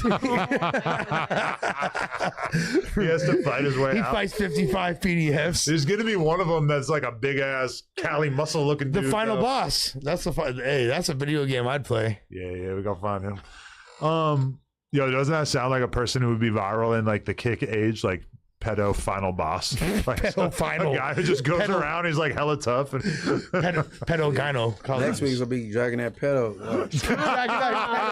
Dragonite PDF. That's fucking hilarious. Oh, yeah, that's coming. That's definitely coming. It's weird how the Dragonites kind of like buy cred by just making a Dragonite name. Like, you feel like you already know who it is. Yeah. Because you've replied to so many other Dragonites and they kind of blend together after a while. Dragonite's got ranked. It'll be like, I seen Dragonite MS-13 Dropout. Was one of my That's crazy. See, now it's so hard to get a laugh with those because we've seen so many of them. I'm not gonna lie. I took one of the edibles. I'm fucked. That's why I'm trying to get through this real quick. Arm 1977 said, when is the intervention of Lush? It seems every show, bro, is getting a bit more manic and feels like a slow crisis building. The weird confidence feels like cope. News kind of concerning at points yesterday. Yeah, we're all really concerned. Are you fucked up? Are you janky? You being janky? Nah, I think I'm the most fucked up I've ever been in my life. No, by a significant margin. Lush keeps talking about no 50-50 yards or against snitching, but how did he testify in a courtroom against the guy that made him wear a shock collar? Well, that's called a civil case, and I was trying to get Rakianas, you stupid little boy. It's called a civil case. I would never do that. I never took someone's freedom from them. All I did was get Rakianas out of fucking billionaire who was sexually harassing a bitch. And if you think that's some J-Cat shit, look in the mirror, the cracked one that you fucking snort shards off of, homie. Damn. He ethered you. 2,500 for the box. Has been a member for 3 months. He said, Munchie, don't get off Spody's bumper. It was hilarious hearing you clown him yesterday. He was rapid fire. Give me a beer to get. Damn. Oh, you went in on Doughboy too. No, yeah, Munchie was the MVP, but he did have Spody did call you Millhouse. That was super funny. No, I called him Millhouse. Oh, you called him Millhouse. What did he have? He had one though. Big ass glasses, nigga. Fuck you talking about? Yeah, no, he's Millhouse. Hey, what you he go for the other side? Nigga, plasma screen glasses. He had though. one that I got was funny, I Wi-Fi in my forget. glasses. Yeah, Millhouse was ether. I'm not gonna lie. Spody looks cute with his glasses on. Oh, shit. Yeah. Like, feeling I them. like him with them on. That nigga gonna hug you by accident. Now he gonna get you hella close with those on. Yeah. He gonna be like, nigga, it's all air. She even get to you. You think Spody gets mad girls? I doubt He's it. a handsome guy. I doubt it. Spody be getting pussy. I'm pretty Tall, sure. dark, and He's handsome. on our He'd be putting them kiki fits together, though. He'd be showing up on Instagram. Well, what is that considered? Fucking big ski style shit. He'd be showing up with them big ski fits on the gram, bro. He gonna have like an UGG sweatsuit. Nah, he'd be having mad denim and shit on. Like, Yeah, you gonna have like a Canadian tuxedo. yeah, he got like accessories on. peoples, man. I love Spody. Spody show up in some like glittery denim and shit. Glitterly, glitter. You have like a glittery denim jacket. or some Crips shit. don't wear glitter. That's crazy. No, he literally did a video where he had glittery pants on the That's other what I'm day. saying, bro. No, Like, he has some Legit, sequence, yeah. but that's like his style right now. Mhm. bro, you don't know what I'm talking about? Like, look, there's one he like a little fresh video he posted the other day. We gotta peep this real quick. Yes. Okay, glitter. He has some glitter skinny little down. glitter jeans on. Bro, this Skinny glitter jeans. Okay. Yeah. Okay. Look at that. Look at my boy. What? Oh, he does have the With the Canadian Timbs. tuxedo. With the Yuttas, with the double sole Yuttas, the chain wallets. Face the monster, man. Had to switch my style up a little bit, man. Let me know what y'all think. My sister been on me. She talking about I'm over here bedazzled and bejeweled. I told her she's just a hater. You know what I'm saying? Go ahead and congratulate me, man. I'm one of the best that ever did this, man. You still, man, on my rock star tip, man. Have to take it to the East Coast. You know what I'm saying? Even though the West Coast is the best coast. So I'm talking my people from the East Coast, man. Got the Timbs on, summertime LA. You feel me? Just a different vibe. can't say he You know what I'm saying? dazzling. So y'all can switch it up, Dazzling. man. I see. You got a wallet chain, bro. He on his like this is like some vamp life Yeah, okay, brother. shit. Like No, for real. he got like styled by Jim Jones. He on that vamp life. Opium Spody. Hella. I mean, it's just hella. I'm not like on him, but that's No, he trying to reinvent himself. yeah, he dripping, man. Dripping with diamonds, I've been seeing people with bedazzled shit on rhinestones though. and shit. Huh? Did they hats or something? Like they be having I'm the trying to bedazzled scroll hats. down. Like, let's go. Oh He wow. dazzling shit. He Those little dazzles. jewels be cutting up my Little legs. razzle I don't like dazzle. when the guys be wearing that. Spody face pull up on you, he might give you a little razzle dazzle. Give me a little razzle dazzle. Do you think that Rhinestone Aunt Hefe got locked up, and so Spody Face felt like he could grab the opportunity to be the freshest in the city? Ooh. Yeah, he was like, you know what? Best dress. I'm up for the crown. Fresh dressed like $1 million. Like 40 million bucks. JR62 Deuce said, how did Lush not catch YG's DL story? He made that song Tiffany, and then you go back to his bar from I Don't Give a Fuck, and you remind me of a bitch named Tiffany. You a brother with bitch ways. You remind me of a bitch named Tiffany. Oh my God, bro. It just clicked in my head. And then that was the song about the trans. You a N-word with bitch ways. You remind me of a bitch named Tiffany. Okay, yeah. Peep the screen. Just West, that's Tiffany. A player. You see what time that is Tiffany. Player in the building. Hey, Look at your player partner. that's hot. This is how we be getting down. Don't worry about us. I got people mad because of my girlfriend. I got people mad because of, you feel me, my side chick, Jess West. I got people mad because, you feel me, like my next bitch, like it's crazy. All these and the bitch from Hawaii that I got for 6 bands not too long ago. Ooh. So it's like a new one? No, You it's bought like a girl? random ass old That's bitch human that I had. trafficking. Hey, Stevie, was a bitch crying about me yesterday, acting a fool? Okay, there it is. So everyone in their little armies is mad online, crying, trying to say that I'm